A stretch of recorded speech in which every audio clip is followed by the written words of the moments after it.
야, 다 죽었는지 확인해봐. 누군가 들어와서 그 피해자들 발로 목을 다 밟아보면서, 근데 마지막에 생존자 이씨 목을 밟았어요. 약간 꿈틀거렸는데 이 아줌마는 살은 것 같은데 하니까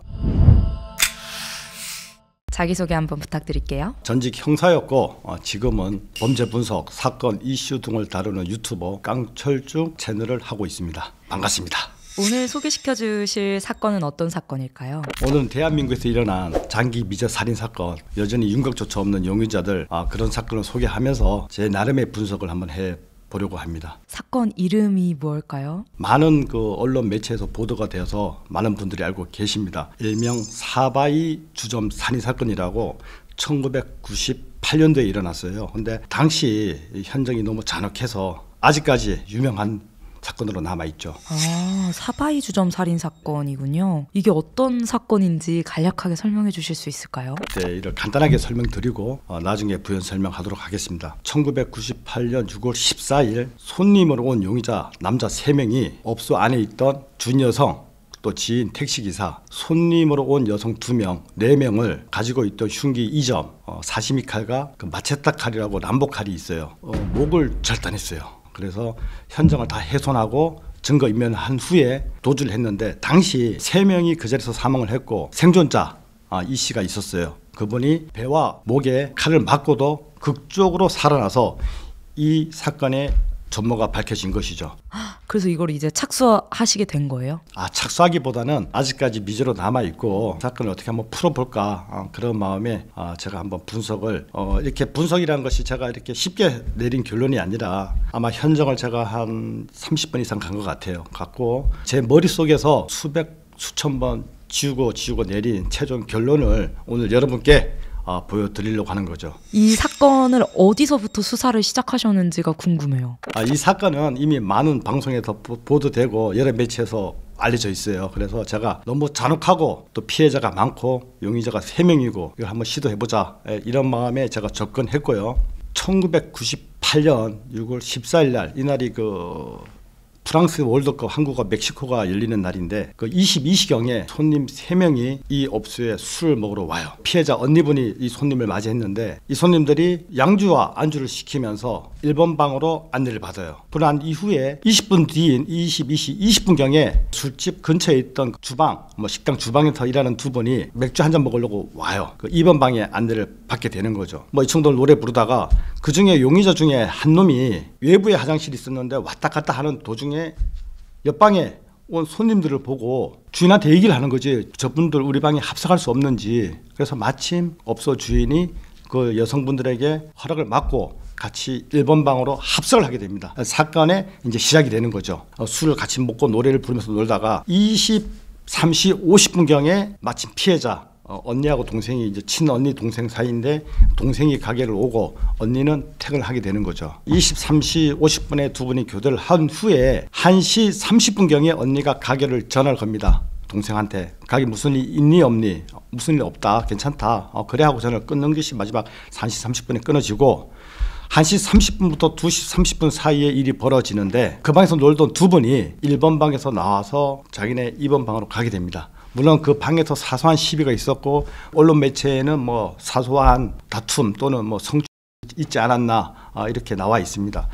나와 있는 상태에서 바깥에서 그 용의자 3명하고 준여성, 그 다음에 마침 그때 축구를 보러 온 준여성의 지인 택시기사, 이 5명이 옥신각신 다투는 소리를 들었다. 술집에서 흔히 있는 다툼이니까 무시했는데, 갑자기 용의자 3명이 준여성과 택시기사 고씨 2 사람을 결박을 한 채로 2번 방으로 몰고 들어온 거죠. 이때 가지고 있던 흉기, 주인 여성이 살려달라는 그 말 한마디에 칼을 입에 넣어서 긋는 방법으로 살해하고, 택시기사 고모씨 제발 말로 하자 17차례 배 가슴 찌르면서 마지막 폐를 간통하면서 그 자리에서 사망케 하고, 그 방에서 놀고 있던 피해자 그분 박씨, 이분이 차고 있던 목걸이가 있었어요. 이 목걸이를 주지 않겠다고 막 발악을 하니까 옆에 있던 이 씨가 지금 이 상황에서 그게 뭐리 중요하나, 빨리 드려라 하는 순간 이 여성도 칼로 목을 꽂아서 바로 절창이라고 하는데요. 절단해버렸습니다.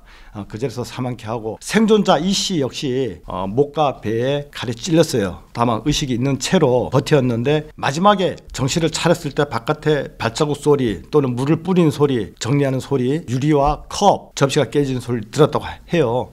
그러면서 마지막에 야, 다 죽었는지 확인해봐. 누군가 들어와서 그 피해자들 발로 목을 다 밟아보면서 근데 마지막에 생존자 이 씨 목을 밟았어요. 약간 꿈틀거렸는데 이 아줌마는 사는 것 같은데 하니까 바깥에 있던 한 용의자가 야, 그 아줌마는 냅둬 하면서 유유히 사라진 사건입니다. 그리고 마침 이 생존자가 그 계단을 억지로 올라와서 지나가는 행인 택시기사가 발견하고 병원으로 후송했던 사건이죠. 그래서 이 분에 의해서 이 사건의 몽타지 전말이 밝혀진 사건입니다. 그리고 27년이 지난 지금까지 여전히 용의자 윤곽조차 없는 미제 사건은 남아있는 것이죠. 그러면은 그 목도 자르고 뭐 이렇게 했다고 하셨는데 뭐 여자분들을 하거나 뭐 그러진 않았나요? 당시 그 뭐 하의는 벗겨졌지만 하지 않았습니다. 다만 칼로 머리카락을 막 잘랐어요. 그다음에 칼로 이미 죽은 사람의 엉덩이를 막 찌르는 이런 행동을 보였는데 이건 뭐 제가 봤을 때는 정신적인 그런 문제가 아니라 분노를 멈출 수 없는 그냥 가학적인 행동. 더 죽이고 싶은데 막 분노를 멈출 수 없는 그런 가학적인 행동이 아니었을까 저는 그렇게 분석했습니다. 그럼 이 하인은 뭐 주인, 술집 주인, 뭐 옆에 있는 여자 이런 걸 다 벗겨놓은 거예요? 다 벗기진 않고 일부 벗겨졌고요. 그 생존자 그분도 계단 올라갔을 때 하의가 벗겨진 상황이었습니다. 나는 당하지 않았습니다. 엄청난 사건이네요. 그 범인들은 왜 그렇게 죽이게 된 걸까요? 저는 사건의 원인을 도우미 욕으로 보고 있습니다. 그렇게 보는 이유는 이 두 여성이 합석을 해서 같이 놀면서 용의자 중 한 명이 피해자 한 명이 허벅지를 만지는 습관이 있었어요. 자, 그런데 보통 우리가 나이 어린 친구가 했을 때 가만히 있을 사람은 없거든요. 아마 난리가 났을 거라고. 야, 뭐 너 뭔데 어린 놈이 감히 나이 많은 누나한테 이렇게 짓을 해 했을 때 이놈들이 가만히 있었겠냐 이거야. 한 놈이 보통 사람이라면 죄송합니다 제가 실례를 했습니다 했을 텐데 사람을 죽인 놈들이라고. 그럼 이놈이 가만히 있었을까? 저는 그렇게 안 봐요. 난리가 났을 거라고. 이 아줌마야 네가 이 방에 합석했을 때는 감당했어야 되는 거 아니냐고. 난리가 났을 거라고. 자, 그런데 옆에 있는 두 놈이 말렸을까? 합세했을까? 저는 말렸다고 봐요. 왜? 좀 이따 설명해 드릴게요. 왜 말렸는지 나는 그걸 무조건 말렸다고 본 거야. 그래서 이 두 분이 1번방에서 나와서 집을 안 가고 자기 방으로 돌아갔다 저는 생각해요. 만약에 그 안에서 싸움이 났고 난리 났으면 바로 집에 갔을 거야 이분들은. 그래서 말렸기 때문에 안심하고 자기 방으로 돌아갔다.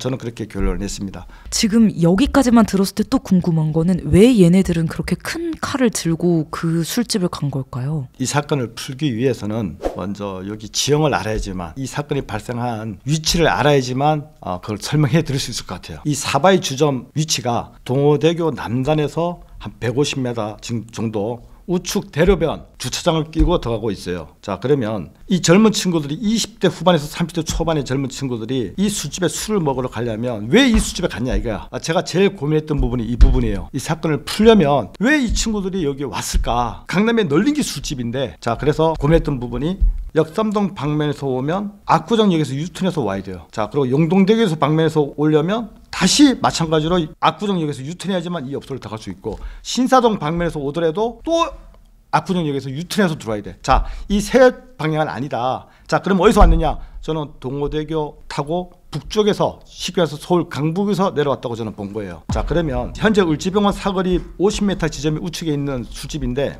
이 술집만 지나면 신사동, 논현동, 역삼동, 청담동 널린기 술집이야. 젊은 친구들이. 근데 여기는 갈만하지 않는 술집을 왜 이 친구들이 갔을까? 이 친구들이 몸을 숨기기 위해서 들어왔다. 이 친구들은 사바이 주점에 술을 먹거나 강도짓을 하거나 사람을 죽이러 온 것은 절대 아니다. 급히 몸을 숨기기 위해서 들어왔다. 이 결론을 먼저 냈어요. 이 결론 내리는데 1년 이상 걸렸습니다. 왜 몸을 숨기려고 했을까요? 이 친구들이 몸을 숨기기 위해서 들어왔다. 이걸 제가 그냥 내뱉으면 말이 안 되죠.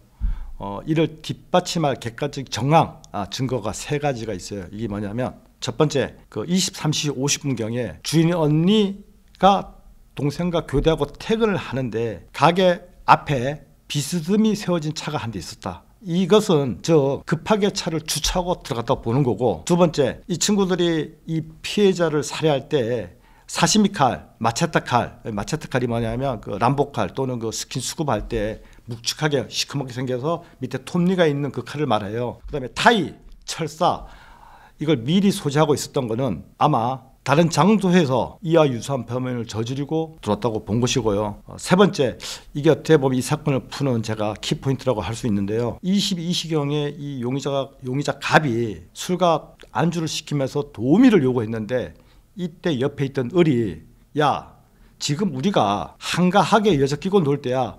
이 멘트를 나쁜 쪽으로 내가 해석을 해보니까 야, 우리가 조금 전만 해도 나쁜 짓을 하고 왔는데 우리가 놀 기분 아니잖아. 조용히 술만 마시고 나가자. 저는 이렇게 해석을 했던 거죠. 그럼 이 세 명을 이제 어떻게 쫓아가셨어요? 저는 모든 사건을 현장에서 봅니다. 외부에서 이 사건이 너무 크다 해서 누가 죽였을까, 왜 왔을까 이것만 고민하다 보면 이 사건을 접근할 수가 없어요. 현장에서 하나씩 찾아봤습니다. 제가 첫 번째 찾은 것은 이 친구들이 모든 현장을 훼손하고 이 친구들을 찾기 위해서는 이 친구들의 직업이 무엇이며 도대체 이 친구들이 어디서 왔을까, 이게 먼저 우선했기 때문에 현장에서 그 답을 제가 찾았습니다. 유일하게 현장에서 남은 것은 골무. 이 골무가 뭐냐면 노란색 골무인데 재본할 때 전기, 전자 제품할 때 만드는 골무가 하나 발견했어요. 이거는 각이 없었던 거고, 그 다음에 이놈들이 탁자나 술병을 닦을 때 신문지를 이용했어요. 왜? 신문지로 이렇게 닦으면 모든 지문이 지워집니다. 이게 휘발유성이 있어가지고 현장에서 발견된 이걸로 저는 한 명은 인쇄업에 종사하는 자로 봤어요. 당시 인쇄업이 서울 을지로에 많이 있었습니다. 그리고 또 하나, 그 당시에 손님을 합석을 한다? 이게 쉽지 않은 일이거든요. 그러면 나이트클럽이나 술집에서 부킹을 알선해주는 웨이터 이런 출신이 아닐까. 마침 그 중에 용의자 중에 한 놈이 밑에 기지바지에 와이셔츠 입은 놈이 있었어. 아마 그 놈이 술집 웨이터가 아닌가. 그래서 마지막에 그 배수구를 막고 물을 틀고 현장을 훼손했는데 술집 마감할 때 청소를 그렇게 하거든요. 구토물 때문에. 이와 같은 증거를 훼손하지 않았나, 그렇게 두 번째 봤습니다. 그 역시 북창동, 그다음에 종로, 청량리, 수리 정도, 그 당시에 강북에는 그런 유명한 술집과 나이트클럽이 많았죠. 또 하나는 사람 목을 주저없이 목을 긋는다? 이건 쉽지 않은, 전 전과자라고 보지 않았어요. 그래서 혹시 도축업이 아닐까. 왜냐하면 그 택시기사 고모 씨를 결박할 때 이 철사를 한 손에다가 먼저 매듭을 짓고 연결돼 있는 상태에서 이렇게 매듭을 지었어요. 이렇게. 자, 이런 매듭은 보통 우리가 현장 갔을 때 이런 매듭을 짓지, 이런 매듭은 거의 흔치 않거든요. 이 매듭을 제가 찾아본 결과 동물, 돼지나 나를 때 이런 매듭을 쓰더라고요. 그래서 도축업 하니까 마정동이야. 근데 이 세 명의 직업군을 제가 나름의 분석으로 추리하다 보니까 이 모두 한 곳을 가리킨 것이 서울 중부 지역이야. 이 중부 지역이 20여 년 전에는 그 여인숙이 많았어요. 월 10만 원만 내면 달빵이 있어요. 달빵. 그래서 혹시나 이 친구들이 그런 사회 밑바닥 생활을 하면서 늦게 퇴근하고 와서 인근 포장마차에서 술을 마시면서 자기네 그 생활 힘들다, 이렇게 낙심하면서 이런 얘기 한탄하면서 야, 우리 이렇게 한탄하자, 이렇게 결성된 친구들이 아닐까. 물론 이 친구들의 선후배 관계 고향 친구는 아니라고 봤어요. 그 이유가 뭐냐면 이 친구들이 사바이 주점이 위치한 자리가 거기서 50m만 벗어나면 널린기 술집인데 유독 사바이를 들었단 말이에요. 그럼 이 친구들은 서울 강남 지리를 모르는 친구들, 그러니까 서울 경기 태생은 아니라고 저는 본 거죠. 지방에서 상경해서 각자 넋두리 하다가 만난 사이. 그래서 한탕하자, 그렇게 결성된 진짜 사소한 절도 폭력권은 있을지언정 강력 범죄자는 아니었다. 제가 일단 그렇게 결론을 내렸죠. 그러면 이제 그 현장에서는 그런 증거를 찾게 됐고, 네. 그 다음에는 이제 어떻게 쫓아가시나요?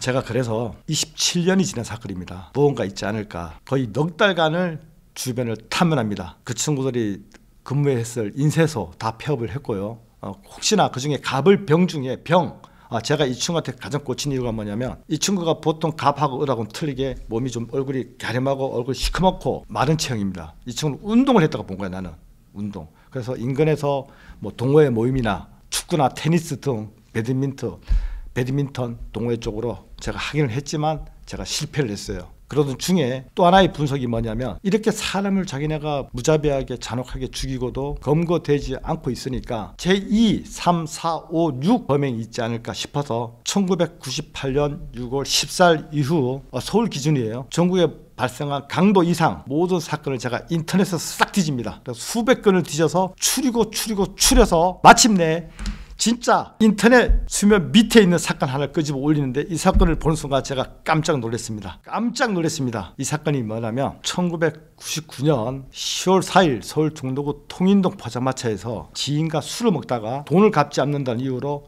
칼로 허벅지를 찔러 죽여 그리고 외국으로 극단적으로 도주한 사건이 있었습니다. 이 사건에 제가 모든 시선이 쏠리게 되었죠. 어떻게 보면 상해치사거든요.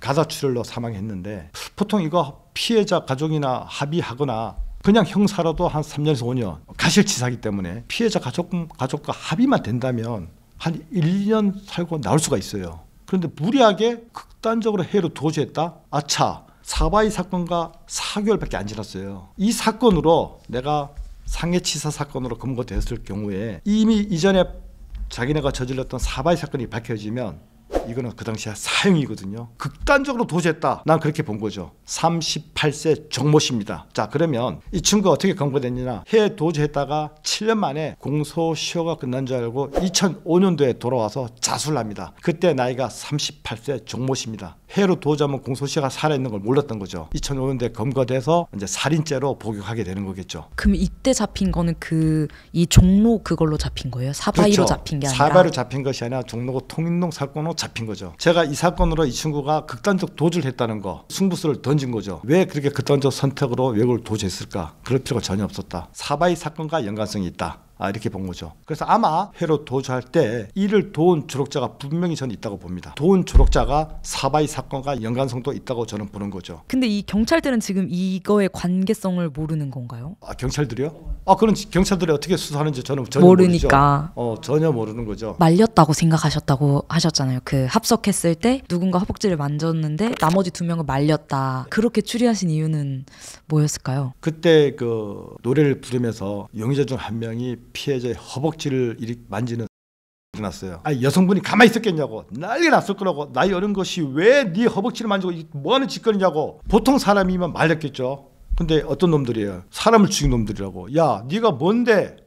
내가 이 정도는 할 수 있는 거 아니야? 너가 합석했을 때는 이 정도는 감당해야 될 거 아니야? 하고 분명히 난리 났을 거라고. 윽박 지를 때 옆에 있던 용의자 2명이 적극적으로 말렸을 거라고. 왜냐? 이 사건으로 소란을 피워서 경찰이 왔을 경우에 이미 이전에 다른 곳에서 범죄를 저지른 것이 발각될 수가 있거든. 그래서 적극적으로 말렸을 거다. 저는 그렇게 본 거죠. 그래서 이 친구들이 동고대교를 타고 왔단 말이에요. 제가 그래서 나름의 이 친구들이 범행한 장소를 생각해 봤어요. 제가 사실은 경기 북부, 서울, 강북까지 다 카트를 하고 동서남북 잘라서 분석을 했는데 이 친구들이 경기 이북은 아니에요. 왜냐? 경기 이북에서 다른 범행을 저질렀으면 서울 강북에서 끝났어. 강남까지 넘어오지 않았다는 거야. 제게요. 서울 강북인데 은평이나 마포 쪽, 신촌 쪽이면 동호대교를 넘을 일이 없어. 마포대교나 한강대교로 빠졌을 것이다. 즉선 이 친구들은 제가 서울 강북을 잘랐을 경우에 동쪽 방향, 그러면 거기 보면 하양리, 청량리 방면이라고 생각했어요. 그리고 즉 한강을 끼고 다리를 건너면서 있지도 않을 경찰의 추격을 따돌렸다고 생각한 거라 이 친구들은. 그래서 급히 동호대교를 넘어오면서 급하게 간판이 보이던 이 술집으로 급하게 들어왔다.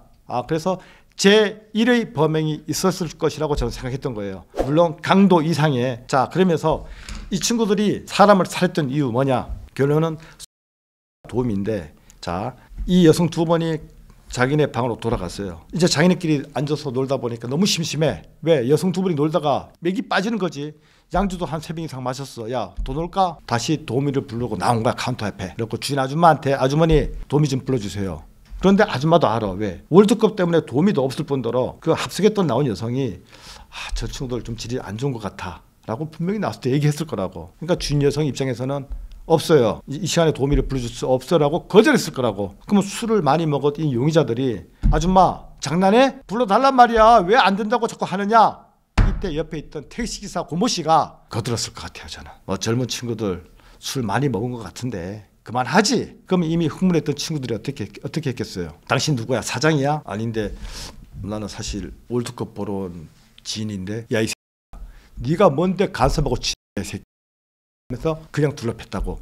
이때 한 놈이 차에 가서 흉기를 들고 내려온 거라고. 그리고 결박하고 2번 방으로 몰고 들어간 거라고요. 자, 분노야. 우월감. 무슨 우월감이냐? 우리가 조금 전만 해도 다른 곳에서 이런 피해자들을 협박하고 강압적으로 굴욕시키고 돈을 뺏어온 우리인데 감히 니까짓게 우리를 무시해? 그때부터 분노가 일어난 사건이라고 난 본 거죠. 이게 어쨌든 미제 사건이다 보니까 검거가 돼야 될 텐데 이 범인이 형사님이 보시기에는 검거가 될 것 같으세요? 저는 오늘 사실 분석을 하면서 용의자를 지명을 해버렸어. 그냥 서울 종로구 통인동 포장마차 살인사건 정모 씨를 지명을 해버렸어요. 이 친구 외국에 도주한 놈이라고 공소시효가 살아있습니다. 태안이법에 의해서 공소시효가 살아있습니다. 나머지 두 친구, 이 친구 역시 2년 43일만 외국에 나가 있으면 이 친구들 역시 공소시효가 살아 있습니다. 언젠가는 반드시 검거되지 않을까 저는 그렇게 보고 있습니다. 그러면 그 주범이라는 사람은 한번 와서 자수를 해가지고 잡혔다 했잖아요. 그 사건을. 그리고 다시 나갔을까요? 언제 뭐 출소했겠죠. 아, 그리고 이제 뭐 한국에 있을 수도 있고. 한국에 있을 수도 있고 외국 나갈 수도 있고 저는 그건 모르는 거죠. 그래도 어쨌든 그 일정 기간 나가 있었기 때문에 아직 공소시효는 살아있는 거군요. 아, 무조건 공소시효 살아있죠. 근데 나머지 두 친구도 마찬가지예요. 이 친구도 어떤 해 뭐 체류하든 간에 제가 계산을 다 해봤거든요. 2년 43일만 나가 있으면 무조건 된다. 여전히 공소시효는 살아 있습니다, 여러분. 꼭 잡혔으면 좋겠네요. 당연히 뭐 실체가 밝혀지리라고 저는 믿어요. 그러면은 이게 이 범인이 아직 공소시효도 남아 있다고 하셨고 잡힐 수 있다라고 했는데 어쨌든 우리나라에서는 증거가 필요하잖아요. 사바이 현장에서 뭐 도출된 증거나 찾으신 게 있으실까요? 당시 이 친구들이 많은 증거를 훼손했습니다. 그래도 유일하게 쪽지문 3점이 남아 있는 걸로 알고 있습니다. 그 쪽지문 3점하고 이 친구들 충분히 대조하면 이 친구들이 진짜 범인인지 아닌지 확인이 가능하다고 저는 보고 있습니다. 마지막으로 그러면은 이 사건을 보시면서 뭐 들었던 생각이나 그런 마지막 한마디 있으면 뭐가 있을까요? 제가 이 사건을 분석하면서 27년 전에 제가 오늘 지목한 용의자 정모 씨가 서울 종로구 통인동 포장마차 살인사건으로 극단적 해외 도주를 시도했습니다. 물론 성공을 했고요. 아마 그 친구는 승부수를 던진 겁니다. 그때 던진 정모 씨 승부수가 세월이 많이 지났습니다. 저한테는 어떻게 보면 그게 현재 자충수로 보이며 하나의 단서가 되지 않을까 저는 그렇게 믿고 싶습니다. 사바이 사건의 이 용의자로 추정되는 친구들이 이 사건 하나로 끝나지 않은 것 같습니다. 다음 편에 제가 연속해서 여러분께 보여드리도록 하겠습니다. 결혼식 석 달을 남겨놓고 유서를 남겨요. 대한민국을 믿을 수 없다. 그중에서 경찰, 검찰 못 믿는다. 자기소개 한번 부탁드릴게요. 저는 전직 형사였고 지금은 범죄 분석, 사건 이슈 등을 다루는 유튜버 깡철중 채널을 하고 있습니다. 반갑습니다. 지난 편에서 사바이 여기서 끝난 게 아니다라는 말씀을 또 해주셨어요. 오늘 소개해 주실 사건은 어떤 사건일까요? 오늘 제가 소개해 드릴 사건 두 건인데요. 이 사건 역시 사바이 사건과 유사성이 많다. 그래서 제가 물론 다른 한 건은 저는 동일 범행으로 보고 있어요. 나머지 한 건은 유사성이 많다. 그래서 여러분께 이 두 사건도 오늘 말씀드리도록 하겠습니다. 그럼 어떤 사건일지 한번 소개 부탁드려도 될까요? 1999년 12월 31일 날 경기 파주입니다. 약간 외길이고 녹로길인데 그 군부대 근처거든요. 지나가던 택시를 탄 군인이 녹로길 위에 그 마네킹이라고 본 걸 봤어요. 저기 사람일까 마네킹일까? 깜짝 놀라서 다가가니까 이 마네킹이라고 봤던 그 손가락에 금반지가 끼워져 있어서 깜짝 놀랐던 거지. 이게 사람이구나. 현장을 보고 살인사건이라고 판단돼서 경찰에 신고해갖고 이 사건이 알려지게 되었던 거죠. 일명 파주 택시 살인사건입니다. 당시 이분의 형체가 손이 철사로 결박되어 있었는데 한 손에 감겨져 있고 또 연결되어 있고 이런 식으로 이 사건이 아마 98년 6월 14일 날 서울 신사동 사바이 주점에서 발생한 택시기사 고모 씨를 결박했던 매듭과 똑같은 유형이었죠. 또 이 피해자 역시 택시기사였고요. 그래서 제가 오늘 이 사건을 말씀드리는 겁니다. 사체가 발견되면서 당시 택시기사 그분이 서울서 개인 택시를 하는 분인데 이름은 김인식, 명찰이 개인 택시 옷에 있어요. 김인식, 김씨라고 할게요. 그분이 운행을 하다가 당시 그 손이 그렇게 결박돼 있고 목이 이렇게 절단이 돼 있었어요. 나중에 부검을 한 결과 일단 목졸림이 먼저 있었어요. 이걸 사큰이라고 하는데 아마 용의자들이 목졸라 살해 후에 마지막 확인 사살을 하지 않았나 그렇게 싶어요. 이분이 발견된 장소는 경기 파주고 이분의 택시는 30km 떨어진 고양시 하정동에 거기가 번화가인데 윤가가 많은 지역 거기서 정차되어 있는 것을 발견하게 된 거죠. 그래서 아마 이 사건은 이분이 서울서 운행을 하다가 그 번화가 하정동 번화가까지 갔다가 잠시 정차하는 과정에서 용의자 2명 또는 3명 만나서 바깥에서 사소한 시비 몸을 부딪힌다거나 하는 과정에서 당시 이 택시기사 나이가 37세였습니다. 아마 그 시비가 붙은 과정에서 흉기로 위협해서 또 택시기사 이분이 몸이 좀 건장했어요. 그러다 보니까 밀리지 않고 말싸움하다가 용의자들이 흉기로 바로 위협을 하면서 손을 결박하지 않았나. 그리고 자신의 차에 태우고 30km 떨어진 이분의 발견된 장소에 와서 목줄로 살해 후에 마지막 확인 사살하지 않았나. 저는 그렇게 보고 있습니다. 그리고 현장에는 담배꽁초가 발견된 있었는데 아마 용의자일 걸 수도 있고 그럴 수도 있다고 저는 보고 있죠. 어떠한 윤곽조차 없는 사건입니다. 그리고 이 사건의 중요한 부분은 전혀 금품은 가져가지 않았다. 택시 안에 현금도 있었고 이 사람 소지품에 뭐 큰 돈은 아니지만 한 2만 원 정도 들어있었고 금반지, 시계, 또 차 안에 있는 모든 돈은 그대로 있었다. 중요한 내용이죠. 이것도 불만, 분노감 표출이 아닌가. 저는 그렇게 보고 있습니다. 그래서 사바이 주점과 동일 범행일 확률이 상당히 높은데 사바이 주점 사건과 20개월 갭이 있거든요. 왜 20개월 동안 다른 범행을 하지 않았을까 해갖고 제가 또 인터넷을 싹 뒤져봅니다. 전혀 없어요. 자, 그러면 즉슨 저는 이렇게 범죄를 분석하다 보니까 그런 생각도 들더라고요. 혹시나 뭐 절도 아니면 뭐 다른 건 교도소를 갔다 오지 않았나. 그래서 이 사건이 보통 이 살인사건이 연쇄적으로 계속 일어나는데 20개월 동안 너무 조용하지 않았나. 절도나 다른 사건 등으로 교도소에 가 있지 않았나. 제 나름의 분석을 또 해봤습니다. 그래서 이 사건은 사바이 사건과 동일 사건이다. 저는 100% 맞다고 저는 이렇게 말씀드릴 수 있습니다. 왜 이렇게 말씀드리냐. 매듭과 목을 절단했다는 거. 이거는 사바이 건과 아주 매우 흡사하다. 똑같아. 그렇게 보고 있습니다. 그래서 제가 이 사건을 주목하는 이유가 뭐냐면 제가 지목한 용의자 정모 씨 외국에 나가 있었어요. 나머지 두 놈이 유흥가에서 놀다가 택시 기사랑 시비가 붙어서 범행을 하지 않았을까. 저는 그렇게 보고 있습니다. 그러면은 뭐 나온 현장 증거 같은 게 있나요? 현장에는 증거가 하나도 없습니다. 다만 택시 기사 그 사체 놓인 부분이 그 수풀 위에 있었는데 끌고 가는 장면은 없어요. 왜 그러냐면 사람을 끌고 가면 풀이 눕혀지는데 들고 놓여진 자리밖에 없어요. 그럼 누군가 2명 이상이 이분을 옮겨놨다는 거 보는 거죠. 그래서 2인 이상일 것이다. 그렇게 보는 거죠. 어떤 목격자도 없고 어떤 증거도 없고 주변에 담배꽁초가 한두 점 있었다. 유일하게 남아있는 뭐 증거라고 볼 수 있습니다. 현재. 그러면 그 처음에 택시가 주차돼 있던 곳이 유흥가라고 그랬잖아요. 거기에서 뭐 이렇게 다투는 걸 보거나 그런 사람도 없었던 건가요? 물론 제가 언론 매체에서 나온 걸 그대로 말씀을 드리는데요. 전혀 목격자가 없습니다.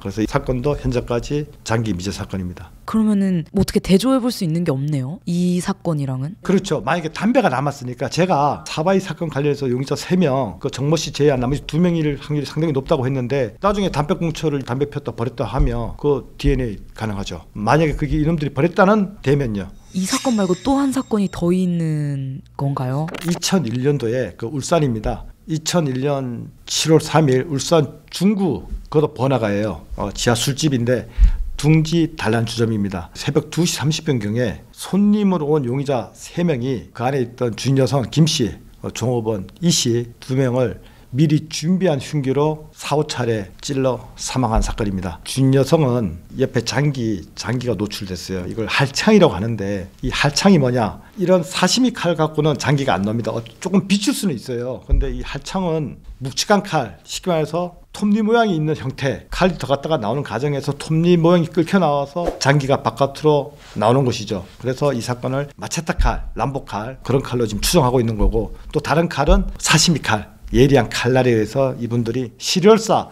그러니까 이 실혈사가 뭐냐면 가다출혈입니다. 장기가 다 손상돼서 그렇게 두 분이 사망한 사건입니다. 이 사건 역시 아직까지 미제로 남아 있고요. 다만 주변 인근에 있던 그 중국집 사장, 그다음에 택시기사 이분들의 목격에 의하면 20대에서 30대 초반, 키는 1m 70 정도, 머리는 스포츠형, 아마 사바이 사건과 유사하다. 저는 동일 사건이라고 일단은 보지 않습니다. 다만 흉기 2점, 사시미 칼과 마체타 칼, 그 다음에 20대 후반에서 30대 초반, 머리 스포츠형, 또 나이대, 또 키 이런 걸 종합적으로 검토해 봤을 때 동일 사건이 아닐까. 그냥 유사성이 많다. 이 사건 역시 아직까지 미제로 남아 있습니다. 다만 이 사건 역시 그 피해자 금품을 하나도 안 가져갔어요. 준여성 주머니에 120만 원 돈이 있었는데 그것도 안 가져갔고 피해품이 전혀 없습니다. 범행 후에 바로 도망가는 식으로. 아마 이 사건 역시 제가 판단하는 이 사건의 원인은 주변에서 다른 곳에서 술을 먹다가 한 잔 더 하러 가자 갔다가 그 종업원 보고 혹시나 하다가 반항을 하니까 분노가 일어나서 이미 소지하고 있던 흉기로 살해하지 않았을까. 저는 그렇게 보고 있습니다. 그리고 이 사건에서 유일하게 현장은 다 훼손해서 남는 것이 없었는데요. 바깥 복도에서 혈흔 발견됩니다. 남성 것으로 지금 확인되고요. AB형이 남아 있습니다. 아마 많은 분들이 사바이 사건과 연관성을 짓고 있어요. 제가 볼 때는 제가 지목한 정모 씨는 그 당시에 외국 나가서 있기 때문에 아니고 혹시 사바이 주점의 나머지 2놈 그리고 지방에 살던 다른 한 친구가 합세해서 3명이 범행을 하지 않았을까 그런 추측도 사실 해봅니다. 제가 지목한 용의자 2명과 예비형 충분히 대조해볼 만한 가치가 있다고 저는 판단됩니다. 그러면은 왜 형사님은 사바이 사건 2명 플러스 지방 친구 1명 이렇게 해서 3명을 생각하시는 거예요? 제가 판단하는 것은 아니라 위층에 있는 목자 3명, 젊은 친구 3명이 왔으니까 그렇게 보여지는 거죠. 그리고 제가 이전 방송에서 사바이 사건 분석하면서 서울 강남지를 잘 모르는 친구들이다. 왜? 사바이면 벗어나면 널린 게 술집인데 왜 이 술집에 왔을까? 아마 서울, 경기 출생이 아닌 각자 다른 지방에서 오는 확률이 높다고 했는데 둥지 사건을 보면서 혹시나 용의자 중에 울산 거주자가 있지 않았을까? 택시기사 역시 경상도 사투리 쓴 친구가 있었다라고 했거든요. 아마 그래서 유사성이 더 있지 않나 저는 그렇게 보고 있습니다. 또 거기는 목격자 증언이 또 사투리가 나왔군요. 네. 좋네요. 그래도 이거는 나름 증거가 있으니까 그 혈흔이 나왔으니까. 혈흔이 있으니까 현장에 혈흔이 아직 남아있으니까 충분히 대조군이 있다는 거 이게 중요한 거죠. 하는 때까지 해봐야 된다고 저는 생각하고 있습니다. 뭐든지 아닐 수도 있겠죠. 근데 다만 제가 할 수 있는 건 아니지만 아직까지 윤곽조차 없는 거 아닙니까? 그래도 이렇게 대조할 수 있다는 거 저는 그거라도 보여주고 싶다 이거죠. 근데 참 이게 살인사건이라는 게 되게 큰 사건이잖아요. 그리고 막 우리가 쉽게 접할 수 있는 게 아니다 보니까 근데 얘네들은 어떻게 이렇게 증거를 계속 안 남기고 범행을 저지를 수 있는 걸까요? 어찌 보면 지금은 모든 CCTV가 많이 돼 있기 때문에 많이 불가능하죠. 당시에는 CCTV가 별로 없고 그 목격자 진술에 의존하고 더군다나 사바이 사건 같은 경우에는 생존자가 그나마 그분이 살았기 때문에 이 사건의 전모가 밝혀졌듯이 이렇게 묻히는 사건들이 많이 있습니다. 그 사람들은 추후 범행이나 이런 거는 뭐 없는 건가요? 아직까지는? 제가 봤을 때는 추가 범행이 없을 것 같아요. 왜냐하면 다른 사건으로 구속이 되면 법이 바뀌어서 대조할 수가 있어요. DNA를. 아직까지 밝혀지지 않았잖아요. 아마 범행을 멈췄을 것 같습니다. 들으면서 계속 들었던 생각은 계획 범죄는 아닌 것 같아요. 이들이 계속 저지르는 범행들이 우발적으로 감정적으로 이런 느낌이 들었어요. 저는 사바이도 그렇고. 맞습니다. 사바이 사건, 그다음에 경기 파주 택시 살인 사건, 울산 둥지 달래주는 살인 사건, 이 모든 사건이 계획 범죄는 절대 아닙니다. 사회의 불만, 그다음에 분노, 자기를 무시하는 우월감, 자만감, 이런 우발적인 사건이지 결코 계획적인 범죄는 절대 아니다. 세 건 모두 다 금품은 가져가지 않았습니다. 물론 사바이 건에서는 피해 여성의 목걸이는 가져갔지만 나머지 택시기사의 금, 시계 등 다른 돈은 강취하지 않았거든요. 그래서 제가 그 사바이 사건을 왜 다른 곳에서 범행을 하고 왔다고 보는 이유가 뭐냐면 이미 다른 곳에서 범행 과정에서 금품 강취했다고 보는 거예요. 저는. 그래서 돈에 여유로움이 있기 때문에 안 가져간 것이지. 그래서 저는 그렇게 생각하고 있습니다. 근데 그 목걸이는 어떤 목걸이였길래 그렇게 집착을 했을까요? 그분이 뭐 10돈 뭐 한 장 이상 되는 목걸이였던가 봅니다. 이거만큼 안 된다고 움켜쥐었답니다. 그러니까 옆에 있던 생존자 이 씨가 언니 이 상황에서 왜 그게 중요하냐고 빨리 드리라고. 그래서 협조했기 때문에 생존자 이 씨가 그나마 확인 사살해서 살게 된 거죠. 협조를 했잖아. 언니 빨리 드리라고. 그래서 저는 이 사바이 사건을 제가 사실 16개월 이상 수사를 했던 것 같아요. 저 나름에 하면서 몽타지가 나와 있어요. 가불병. 보통 170cm에 20대 후반에서 30대 초반. 제가 가불병 얼굴을 진짜 하루도 안 빠지고 봅니다. 저는 이 중에서 생존자는 가장 등치가 있고 지시를 하는 용의자 갑을 주동자로 봤어요. 근데 그거는 생존자가 그런 환경 속에서 목소리 큰 사람을 주범으로 봤던 거고 제가 봤을 때는 저는 용의자 병입니다. 이 친구가 주범입니다. 그러면은 종로 거기서 잡힌 친구가 웨이터? 저는 병이라고 생각하고 있습니다. 제가 확인할 길은 없지만 저는 주범은 병이 아닐까. 이 보통 뭐 등치가 있대서 뭐 싸움 잘하고 그런 건 절대 아니거든. 몸이 날렵하고 운동한 이런 친구들이 말은 조용하게 하면서 지시를 하지 목소리 크대서 주동자다 뭔가 지시한 것 같아. 저는 그렇게 보지 않습니다. 행동대장이 소리만 컸던 분 목소리 크대서 그중에 대장은 아니거든. 그래서 주범은 저는 병이 아닐까. 이까지 하더라고. 머리 많이 썼는데 맞는지 아닌지는 모르겠습니다. 경찰들은 이 범인을 놓친 이유가 뭘까요? 그러니까 추적을 실패한 이유? 왜 그러냐면 당시 보통 강력 사건이 나면 우범자, 전과자, 그다음에 살해 현장이 워낙 처참하다 보니까 이거는 강력 범죄자라고 아마 생각했을 겁니다. 그쪽으로 모든 수사가 올인하다 보니까 현장을 볼 수 있는 눈이 좀 한계가 있지 않았나 저는 그렇게 보고 있습니다. 그러면은 이 사바이 살인 사건의 범인들이 경찰들의 수사에서 벗어날 수 있었던 이유는 무엇일까요? 당시 경찰들이 뭐 이권, 조폭, 뭐 강력 전과자 이렇게 많이 했던 것 같아요. 그런데 제가 볼 때는 제가 아까 말씀드렸듯이 이 치동글 직업 인쇄, 술집 종업원, 도축업 제가 이렇게 제시했잖아요. 이 현장을 이렇게 훼손하고 증거인멸한 것은 전문가의 솜씨가 아니라 어찌 보면 이들 각자의 직업, 매일 반복되는 습관에서 나온 일종의 습관이지 전문가의 솜씨는 아니다. 그래서 어찌 보면 경찰의 법망을 피해 나가지 않았나 저는 그렇게 분석했습니다. 제가 추리한 인쇄업 신문지로 탁자나 자기네가 마셨던 모든 술병을 닦았고 그러면 지문이 다 지워지거든요. 그렇게 했고 그 웨이터라고 지목했던 배수구를 막고 안에 수돗물 다 틀었어요. 그 웨이터들이 보통 그 업장 큰 데는 일을 마치면 마대자루나 왜 구토물 이런 거 청소할 때 물 막 뿌리거든요. 그래서 현장을 훼손할 수 있었다. 저는 그렇게 본 거죠. 현장에 경찰들이 도착했을 때는 물이 흥건히 잠긴 상태였죠. 유리 뭐 컵 다 깨진 상태였고 아수라장이었죠. 피하고 섞여 있어서 아수라장이었죠. 그래서 그 현장이 어떤 부검이도 이만큼 잔혹한 현장은 본 적이 없었다. 그런 얘기에 있는 사건입니다. 그러면은 이런 분석을 어떻게 이렇게 하게 되셨을까요? 제가 뭐 형사의 감으로 했다, 뭐 전직 강력 형사로서 그 감 하나로 했다, 이건 절대 무리고요. 제가 이 현장을 16개월간 분석했던 것 같아요. 머릿속에 수백 번, 수천 번 지우고 내린 최종 답지를 오늘 말씀드리는 건데, 이런 사건을 분석하려면 일단 첫 번째 현장을 볼 수 있는 관찰력이 있어야 된다고 저는 봐요. 그 다음에 두 번째, 사건 발생 인근 상권이나 주변 환경 최소 3km에서 10km까지 주변의 모든 지리감이 있어야지만 가능하다고 봅니다. 세 번째, 그 지각 능력하고 공감 능력이라고 제가 말씀드리고 싶은데요. 제가 형사로서 아니면 현재 개인 신분으로서 이 사건을 들어가는 것이 아니라 범죄자의 마음에서 내가 범죄자가 되어서 나라면 이렇게 범죄를 저질렀을 것이다, 이런 마음으로 제가 접근을 했고요. 이 세 가지가 제 머릿속에 다 입력이 되는 순간 마지막 분석에서 추리가 가능하지 않나, 저는 그렇게 말씀드리고 싶습니다. 또 뭐 여기 관련해 가지고 해주실 이야기가 또 있을까요, 사바이? 이 사건이 물론 피해자 세 분이 안타깝게 삶을 마감했고요. 그 중에 그 준 여성 김 씨 아들이 이모 품에 자랍니다.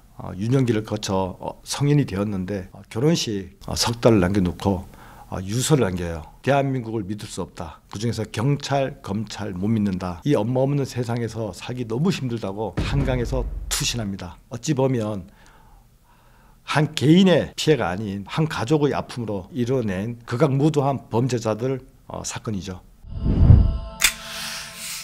김 형사가 전화가 왔어요. 야, 강 형사, 야 이거 골 때린다. 무슨 말이야? 너 혹시 수첩에 유영철이라고 있는 거 아니야? 자기소개부터 먼저 부탁드릴게요. 저는 전직 강력 형사였고 지금은 미제 사건 또는 사건 사고 이슈 등을 풀어헤치는 유튜버 깡철중 채널을 운영하고 있습니다. 여러분 반갑습니다. 기다리고 계셨던 분들이 꽤 많았을 것 같아요. 오늘 소개해 주실 사건은 어떤 사건인가요? 제가 오늘 전해드릴 사건은 살인 사건입니다. 이 사건은 뭐 우리 구독자 또는 다른 시청자 모든 분께서 알고 계시는 사건입니다. 2003년도에 대한민국 살인 사건에 있어서는 엄청난 한 획을 그은 연쇄 살인 사건입니다. 그 사건에 여러분이 모르고 계시는 뒷이야기, 제가 오늘 그 뒷이야기를 여러분께 전해드리려고 합니다. 저도 지금 너무 궁금하고 뒷이야기라는 거는 새롭기 때문에 궁금해하시는 분들이 꽤 많을 것 같아요. 한번 이 사건의 시작을 설명해 주실 수 있을까요? 제가 먼저 이 사건을 설명하기 전에 저는 강력 형사로서 다른 살인 사건을 쫓고 있었어요. 아마 이 사건과 같은 연도고 이어지는 부분이 있어서 제가 같이 하도록 하겠습니다. 제가 2003년도 그 7월 중순에 제가 잠원동에서 가출 실종자 여성 접수를 받아요. 그래서 제가 이때부터 이 사건은 살인 사건이라고 제가 아마 단정을 짓고 시신이 발견되지 않았거든요. 그래서 이분의 그 시신을 찾기 위해서 강원도 영동고속도로 주변을 찾아다닙니다. 그 시기가 8, 9, 10, 11월. 제가 한 4개월간 이동 경로, 범인이 이 여성을 살해하고 유기할 장소를 뒤졌지만 찾지를 못했어요. 이분 행방을 찾기 위해서는 뒤로 미루고 그러던 찰나에 제가 어느 사건을 접하게 됩니다. 우리 그때 형사들한테 하나의 사진이 하달이 됩니다. 이 사진이 뭐냐면 2003년 11월 18일 날 종로구 해화동입니다. 이 악마가 가정주택에 침입해서 집주인 나이 드신 분이에요. 아마 85세. 그분과 가정부 두 사람을 불쌍의 둔기 머리를 숱하게 내리쳐서 두개골 파열로 살해하는 사건이 있었어요. 그리고 거기 탈출하면서 불을 지르고 나오면서 인근에 있는 CCTV에 찍혔어요. 이 CCTV가 인근에 있는 CCTV라고 하는데 은행입니다. 은행 CCTV의 뒷모습이 찍혔어요. 그래서 이 가방을 맨 모습 1m 70 정도의 모자를 쓰고 위에 사파리 잠바에 그 사진을 제가 처음 접하게 되었죠. 이 사건이 도대체 뭐지? 알아본 결과 저는 그 당시에 사실 잠원동 부녀자 실종 사건 이것들을 찾으러 다녔기 때문에 이전 사건도 모르고 있었고 아마 다른 형사들도 모르고 언론에도 모르고 있었어요. 이 사건이 뭐였냐면 4건이 연속적으로 발생했던 연쇄 살인 사건입니다. 일명 서울 노파 살인 사건입니다. 제가 그 사건을 순차적으로 여러분한테 간단하게 설명드리도록 하겠습니다. 2003년 9월 24일 날 강남구 신사동에서 범인이 가정주택에 침입해서 거기 계신 부부입니다. 나이 72세 68세 두 부부를 불쌍의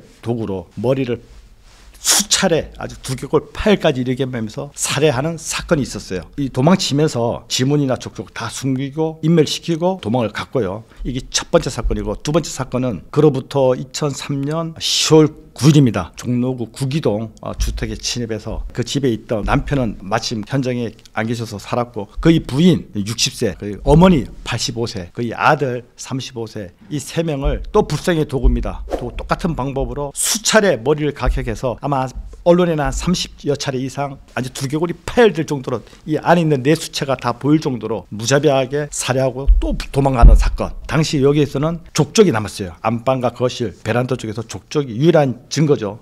족적이 하나 있었고 그러한 뒤에 그로부터 한 일주일 뒤에 서울 강남구 삼성동에서 이것도 단독주택이에요. 침입해서 거기에 계신 집주인 남성 한 분을 또 불쌍의 도구로 머리를 가격해서 살해시킨 사건이 있었습니다. 그로부터 한 달 뒤인 11월 18일 조금 전에 말씀드렸던 종로구 해화동 이 주택에 침입해서 2명을 살해하고 다만 이 해화동 사건에 있어서는 3살짜리 아기가 살았으며 금고에 불을 질렀어요. 그런데 불이 전소가 됐고 다른 사건과 달리 방화를 했다는 거 차이가 있었습니다. 아기는 경찰관들이 출동해서 이불에 쌓여 있었는데 지식사하지 않고 다행히 살았습니다. 그러면은 그 아이를 이불로 유영철이 싸놓고 불을 질렀다라고 볼 수도 있는 걸까요? 저는 그렇게 생각했죠. 아이만큼은. 근데 이제 마침 자기가 불을 지르고 사실 이거 불을 지른 것도 자기의 흔적이 남았다 생각했을 것 같아요. 당시에는 저는 몰랐어요. 물론 나중에는 언론에는 옷에 피가 묻어서 그 사파리 옷도 옷장에 있는 옷을 꺼내입고 나온 거예요. 그러니까 그런 가정에서 아마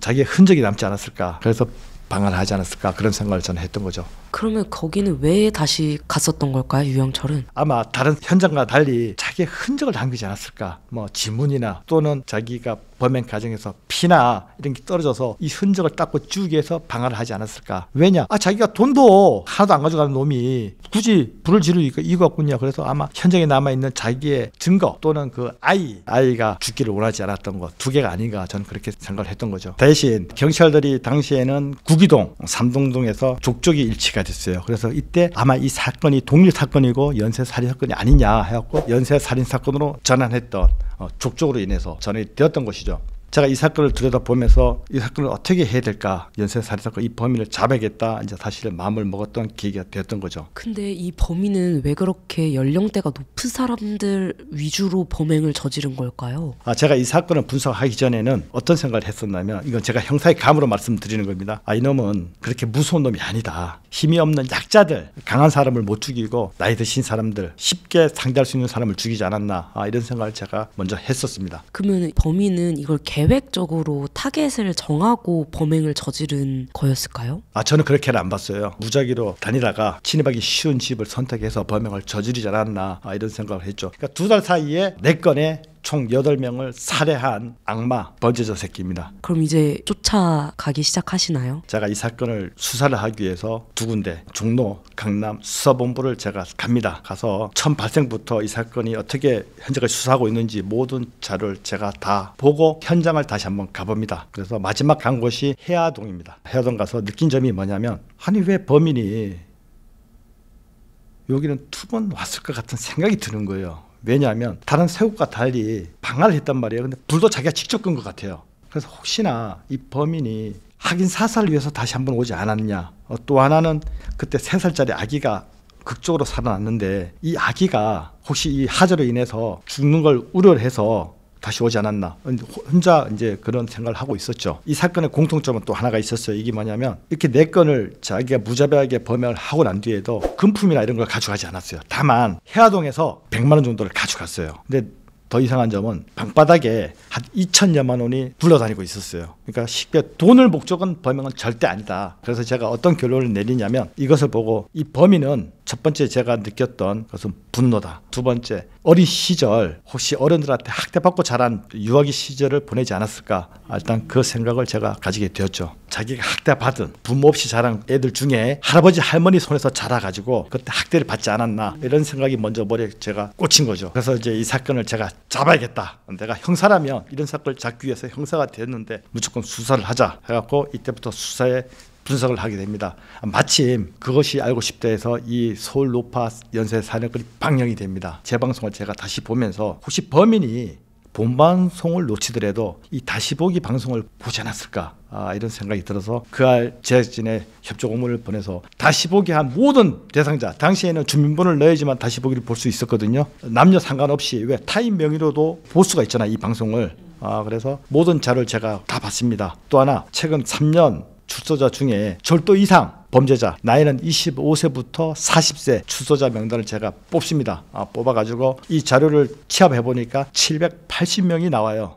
그래서 이 자료를 가지고 서초구 반포동에 있는 동사무소 4군데다가 200건씩 제가 호적 정리를 하게 되는 거죠. 그래서 최종 이 자료를 받아가지고 모든 자료 중에 제가 분석한 것은 세대주, 가족관계, 부모 없이 자란 아이 중에 할아버지, 할머니 품에서 자란 전과자 해갖고 최종 20명을 제가 선별합니다. 그렇게 20명의 리스트가 만들어지는 거군요. 그 다음에는 이제 그들을 탐문수사하기 시작하나요? 탐문수사하기 전에 또 마침 해가 바뀌었어요. 2004년 2월 중순경에 강원도 행성에서 형사들이 저를 찾아와요. 마침 그 잠원동에서 실종된 피해자가 소사휴게소 시신으로 발견돼갖고 행성경찰서에서 살인사건을 전화해갖고 수사를 한다는 얘기를 저한테 전화로 온 것이죠. 그래서 마침 저도 제가 이전 영상에서 보여드렸던 그 잠원동 부녀자 살인사건인데요. 마침 그 행성 형사들이 그 남편을 범인으로 모는 바람에 제가 그때도 내가 잡아야겠다 그 마음 신념 하나로 수사에 돌입해서 끝내 주변 공중전화 발신력을 추적해서 제가 범인을 검거했습니다. 범인을 검거한 날짜가 2월 11일입니다.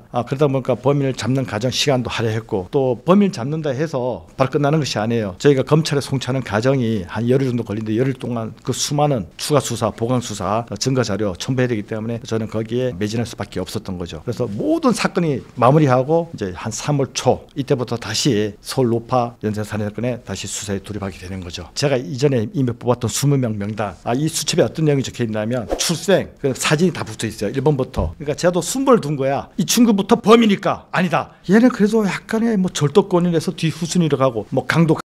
근데 고아야. 부모 없이 할아버지 할머니에서 자랐어. 그럼 이 친구 우선순위 갈 수밖에 없거든요. 그런 친구는 1번부터 2번까지 쭉 나가면서 20번을 제가 우선순위를 뒀는데 거기에는 출생 빼고 갑니다. 출생 연도, 교수 나온 시기, 좋아하는 음식, 키 몇 센치. 근데 이 20명을 할 때 전부 다 1m 70에서 72에서 68 이제 왔다 갔다 하지 1m 75 넘어가면 다 제외. 그리고 나이대가 40 넘어가면 제외. 그래서 20명을 제가 뽑아놓은 명단인 거죠. 왜 전과자들 중에 있다고 생각하셨어요? 사람을 무자비하게 죽었잖아요. 거의 뭐 둥기. 사실 그때는 이게 어떤 둥기인지도 몰랐거든. 왜 불쌍의 도구예요. 불쌍의 도구로 머리를 그냥 두개골을 다 파열시키는 범죄자. 그래서 이런 범죄자는 아마 교도소 출소자가 아닐까. 강력 범죄자 이렇게 예상을 했던 거죠. 어떻게 이제 발전해 나가는지 궁금해요. 그래서 이 명단을 가지고 보통 이렇게 탐문할 때 이제 쉽게 말해서 용의자일 뿐입니다. 그래서 이때부터 저는 한 병 한 병 이제 우선순위 1번부터 탐문에 들어가기 시작합니다. 한 사람 탐문한테 보통 한 20일에서 한 달 정도 잡았어요. 저는. 그리고 아니면 털어버려야 되니까 이런 수단을 하던 중에 어느 날 처음 보는 전화를 제가 받게 됩니다. 그래서 여보세요 누구십니까 했더니 야 강형사 너 서울촌으로 좀 들어와 이러는 거예요. 누구십니까 그러니까 수사부에 있는 엄청 높으신 분이죠. 아니 그래서 저를 왜 전화 주셨습니까 하니까 당장 들어오는 거예요. 또 뭐 내가 잘못한 것이 있냐 하고 급하게 달려갔어요. 갔더니 야 내가 사실 너를 보자는 이유는 딱 하나가 있다. 그 당시 우리 그 서초 강력회장님한테 저에 대해서 물어봤대요. 근데 또 강력회장님이 나쁜 소리는 안 할 거 아니에요. 그 새끼 머리 하나 겁나 비상하다. 그래서 나는 사실 너가 어떻게 생긴 놈이고 어떻게 머리가 비상한지 직접 보고 싶었다. 커피 한잔 하자. 이래서 제가 생각할 때는 이것만은 이유가 아닌 것 같아. 무슨 일이 있으십니까? 라고 제가 물었어요. 그랬더니 이분께서 하시는 말씀이 야 사실 내가 너를 보자 한 이유는 서울 노파 연쇄 살인 사건이라는 거예요. 제가 깜짝 놀랐지. 왜 그러십니까? 했더니 너무 답답하다 이거야. 이 사건이 발생한 지 이미 벌써 6개월 이상 지나고 있는데 어떤 윤곽조차 없다. 답답하다. 혹시 너가 생각한 부분이 있지 않을까? 사실 저는 이 사건을 이렇게 봅니다. 아마 이 사건의 범인은 해와 경찰서에서 잡아야 될 것 같습니다. 야, 너가 왜 갑자기 두 개 경찰서 중에 왜 해와 경찰서를 얘기하지? 제가 11월 18일 이후에 이 사건을 접하고 사실 현장도 가봤고 수사본부도 가봤었다. 제가 제일 궁금한 부분은 왜 이 범인 새끼가 두 번 갔을까 생각이 들고 왜 유일하게 이것만 방화를 했을까? 이게 내가 딜레마에 빠졌다. 그래서 추측컨대 확인 사살 또는 아이를 자기가 방화를 저지르고 난 뒤에 이 아이만큼은 살려야겠다는 생각에 다시 한번 가지 않았을까? 저는 후자에 둡니다. 그만큼 공손도 2차례 나왔고 또 마침 CCTV에 찍혔으니까 아마 범인을 검거하더라도 수사본부가 있는 해와경찰서, 아마 그 당시에는 성북경찰서 겁니다. 성북경찰서에서 검거해야 되지 않나 이런 생각을 가지게 됩니다라고 말씀을 드렸어요. 그랬더니 이분이 깜짝 놀라시는 거야. 야 강형사, 너는 어떻게 이놈이 여기를 두면 갔다고 생각하냐 하면서 서랍을 여시는 거야. 여시면서 사진 4장을 딱 보여주는 거예요. 이게 뭡니까? 그 사람 형체가 보이는 이런 모습인데 이분이 너무 궁금해서 미군 군부대에다가 부탁을 한 거예요. 당시에 인공위성을 부탁했던 거예요. 그래서 오늘 아침에 이 따끈따끈한 4장을 사진을 받았는데 이 범인 새끼가 해화동 집에서 나와서 바로 간 것이 아니라 한 바퀴 돌아서 시간차죠. 시간차도 한 바퀴 돌아오는 이 모습이 딱 찍힌 거야. 그래서 이분께서 왜 이 새끼가 여기에 2번 갔을까? 그래서 너무 궁금했다는 거야. 근데 마침 아무 생각 없이 날 불러서 한번 은은 한번 하고 싶었는데 내 입에서 이놈이 2번 간 것 같다니까 너는 왜 이 사진도 안 보고 이런 생각을 했느냐? 너 안 되겠다. 너 뭐 알고 있어? 제가 형사수첩을 보여드렸어요. 이 형사수첩이 뭐냐면 사이즈가 한 이 정도 됩니다. 보통 수첩보다 커요. 이분이 이렇게 쓱 넘겨보시더니 너 이거 잡을 수 있지? 저한테 시간만 주시면 제가 반드시 이 범인을 검거하겠습니다 하고 그 자리에서 나오게 된 거죠. 그러면은 이제 나와서 혼자 수사를 시작하시는 건가요? 그날 그분을 뵙고 나서 저는 역시 또 이 수사에 매진하게 됩니다. 물론 중간에 우여곡절한 사건도 한두 달 정도 있었어요. 그거는 뭐 제가 오늘 말씀드리기 뭐하고 또 열심히 수사에 매진합니다. 그러던 찰나에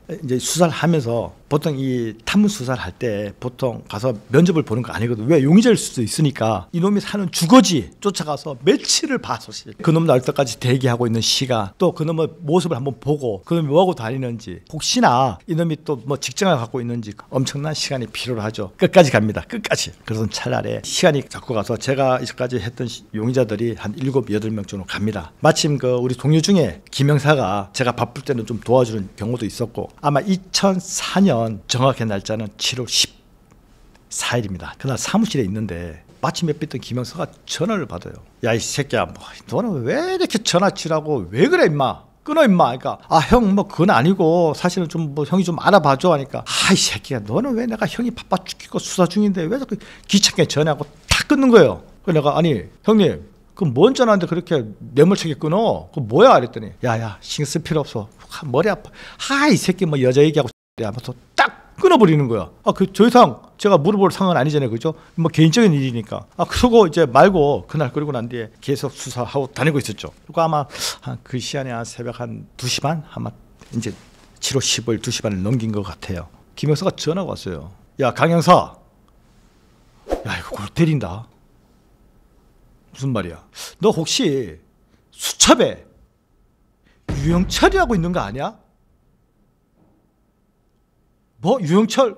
걔 왜 있지? 왜? 이랬더니 야, 이 새끼가 오늘 잡혔어. 그게 무슨 말이야? 도우미, 출장 마사지 이 여성들을 유인해서 살해한 범인으로 지금 잡혀서 조사를 받고 있다는 거야. 깜짝 놀랐어. 아니 내가 쫓고 있던 범인은 노파 살인 사건인데 여기에 또 수첩에 유영철이가 있었어. 18번째. 제가 맛이 갑니다. 18번째 있었어. 제가 이 새끼 어디 있냐고 하니까 지금 잡혀서 조사받고 있다는 거예요. 제가 급하게 달려갑니다. 가니까 조그만 놈이 앉아서 조사를 하고 있더라고요. 마침 갔을 때 뭐 제가 한 2, 3분 정도 봤는데 뭐 목을 절단했나니 또는 뭐 피를 빼고 그다음에 뭐 2명을 살려줬다. 2명은 자기 취향에 맞지 않아서 2명은 가까스로 그 현장에서 빠져나올 수 있었죠. 왜? 유형철이가 자기 마음에 안 들었으니까 보내버린 거야. 그래서 당시 그 시신을 있는 장소를 발굴하고 총 11명을 자기가 죽였다. 그러면서 그 가정에 서울 노파 살인사건 8명도 자기가 살해했다고 자백을 했어요. 제가 깜짝 놀랐죠. 유형철입니다. 연쇄살인마 유형철입니다. 어떻게 근데 잡힌 거예요, 유형철이? 지금 그 유형철이 검거된 가정은 언론이나 여러 매체에 나온 적도 있어요. 사실 근데 제가 오늘 아는 그대로 말씀을 드리면 참 기가 막히죠. 제가 이 부분이 제일 아쉬운 부분인데요. 그날 우리 그 사무실에서 김영사가 전화 받은 그 전화가 보도사장, 쉽게 말해서 우리는 보도실장이라 부르죠. 이 친구가 봉천동 서울대 입구 근처에서 율량여죠. 주장 마사지 업을 하고 있는데 그 전화가 바로 그 전화였습니다. 형님, 이만저만해서 제가 데리고 있는 아가씨들이 자꾸 행방불명이 되는데 형님이 좀 도와주십시오, 알아봐 주십시오 하니까 그냥 전화를 끊어버린 거예요. 그날 저한테 실은 뭐 내 사촌 동생이 출장 마사지 업을 하는데 자꾸 사라진다 했으면 저는 무조건, 아시잖아요, 저 성격이 뭐 실종된다 이러면 저는 무조건 하거든요. 저한테 그런 얘기를 안 했어요. 자, 보도실장이 그 전화를 하고 난 이후에 자기 사촌 형한테 도움을 못 받으니까 강남서로 갑니다. 가서 실은 우리 출장 마사지 여성이 사라진다 하니까 강남서에서는 그 지역이 어디십니까? 알고 있나요? 하니까 마포 쪽인 것 같습니다 하니까 그러면 저희가 사건을 받아서 이참한데 시간이 걸리니까 직접 마포서로 가세요 했고, 여기서 한번 또 2번 무너지는 거야. 그래서 직접 마포서로 갑니다. 가서 마포서 가서 가출 실종 부서에 가서 얘기를 하니까 또 역시나죠. 아니 지금 그런 여성들 연락 끊고 집에 가고 어디 남자친구 만나러 갈 수도 있지 않느냐, 그러니까 쓸데없는 짓 하지 마라 하니까 이 신고자 어떻게 보면 답답하죠. 미치는 겁니다. 그래서 다시 경찰서를 나오게 되는 거죠. 그래서 보도방 사장이 직접 유형철 집을 방문하게 됩니다. 유형철 집은 어떻게 알고 있었던 거예요? 어떻게 알고 있었냐면요, 유형철이가 미스했던 것이 하나 있어요. 유형철이가 그 전단에 나온 출장 마사지 전화를 할 때 한 번 걸을 때는 안 해요. 한 번 할 때마다 다른 거. 그러니까 유형철이가 그 출장 마사지 여성들을 유인해서 살해할 때 순차적으로 계속했거든요. 뭐 3일 간격, 5일 간격, 일주일 간격으로. 그러다 보니까 다른 번호를 전화 걸었어. 그런데 이 전단지에 나 있는 번호는 다 틀려도 업주는 한 사람이었던 거예요. 그러다 보니까 내가 데리고 있던 도우미들이 3명, 4명 계속 실종된 걸 이 업주는 알게 되었던 거죠. 유형철이가 어떤 식으로 유인했느냐면 길거리나 여관에서 만나서 유주환, 이 새끼가 또 머리가 보통 놈이 아니에요. 나 경찰이다 하면서 유주환 신분증을 보여줬어요. 그리고 진짜 당신 경찰 맞습니까? 하면 뭐 수갑도 보여주면서, 그러니까 유령 여성들은 또 잡혀갈까 봐 무서우니까 이놈 말들을 할 수밖에 없었던 거야. 그래서 집으로 같이 오피스텔로 가게 된 거죠. 가면서 아마 유령 여성들은 보통 지금 실은 경찰 같은 사람 만나서 문자 보내겠죠. 무슨 오피스텔 여기 메트로 왔다. 그러는데 소리 소문이 사라진 거죠. 물론 이 업주는 자기가 불법을 하고 있다 보니까 직접 할 수도 없었고 2번, 3번 경찰에 도움 요청을 했음에도 불구하고 뭐 당연히 또 경찰 입장에서는 성인이고 또 그런 유령 여성들은 또 쉽게 연락 끊고 갈 수도 있으니까 좀 기다려봐, 그러지 않았나. 그래서 이 업주가 실제 유형철을 찾아가게 되는 거죠. 물론 옆에는 제가 몇 명이 갔는지는 몰라요. 직접 그다음에 제가 면담한 적은 없으니까. 그래서 직접 유형철을 부르다가 패기 시작합니다. 겁나 팹니다. 겁나 패죠. 박살납니다. 이때 유형철이가 실은 죽였다고 합니다. 아마 그 보도방 업주는 납치해서 지방에 팔지 않았나 이런 생각하고 있었는데 유형철이가 죽이고 난데 파묻었다고 얘기합니다. 그래서 이 보도방 업주가 깜짝 놀라서 인근 파출소로 간 거죠. 그래서 사실 그때 있던 파출소에서조차도 사실 안 믿었어요. 그래갖고 경찰관 한 분이 유형철 마사지 사장하고 같이 유기했던 파묻었던 장소를 가게 된 거죠. 가서 보니까 유형철 보고 파러 가니까 실제 파다 보니까 시신 한 구가 발굴되고 이때 다 자지러진 거죠. 유형철은 왜 그 여자들은 죽인 거래요? 저는 그렇게 생각해요. 유형철이가 노파 살인사건을 연속해서 2달 동안 4건에 8명을 살해했어요. 해화동에서 뒷모습이 찍혔어. 우리는 몰라 사실은. 그런데 유형철 본인 입장에서는 자기 전신 사진이 뒷모습이지만 누군가 알아보지 않을까. 그래서 계속해서 노파 나이 드신 분을 살해하려고 했는데 이제는 어찌 보면 자기가 검거되지 않을까 이런 우려 때문에 또 힘없는 여성, 또 쉽게 접근할 수 있는 유인할 수 있는 여성, 그래서 선택하지 않았나 그런 생각을 저는 하게 하게 되었죠. 그럼 유영철은 잡혀와가지고 노파 살인 사건도 자기가 했다라는 걸 다 예, 그날 다 불었죠. 불어버린 거예요. 네, 다 불었죠. 그래서 그때 경찰 초비상 걸렸고 난리가 났습니다. 그러면은 그 혹시 노파를 죽였던 이유는 뭐 밝혔나요, 유영철이? 유영철이 실제 부모 이혼해가지고 할머니 손에서 자랐어. 제가 여기서 미술된 거예요. 유영철이가 첫 범행이 2003년도 9월 24일인데 2003년도 얘가 9월 11일 날 전주 교도소에서 출소를 했어요. 이때 절도권으로 나왔는데 이때 나이도 어렸고 또 단순 절도권이었고, 그리고 유영철이가 제 조사에는 그 할머니 밑에서 자랐어요. 그러다 보니까 그도 할머니 밑에서 자랐는데 당시 나이가 제 기억으로는 5세, 6세 이거밖에 안 됐어요. 그래서 이때 뭐 학대를 받았을까? 그래서 우선순위에서 뒤로 물러났던 거죠. 그러면 혹시 뭐 이 사건 수사하면서 좀 후회되거나 아쉬운 부분은 없으세요? 당연히 있죠. 왜 있냐면 당시 경찰 측에서는 이 사건이 연쇄살인마 유영철이다 보니까 언론에 대대적으로 방송이 됐고 사실 특집까지 했어요. 그러다 보니까 나중에 이 진실이 밝혀졌어요. 보도방 업주가 찾아가서 막 둘러패서 검거한 것이 오히려 특집은 다 무산되고 징계를 먹었어요. 프로파일링해서 검거했다. 말도 안 되는 소리를 했던 거죠.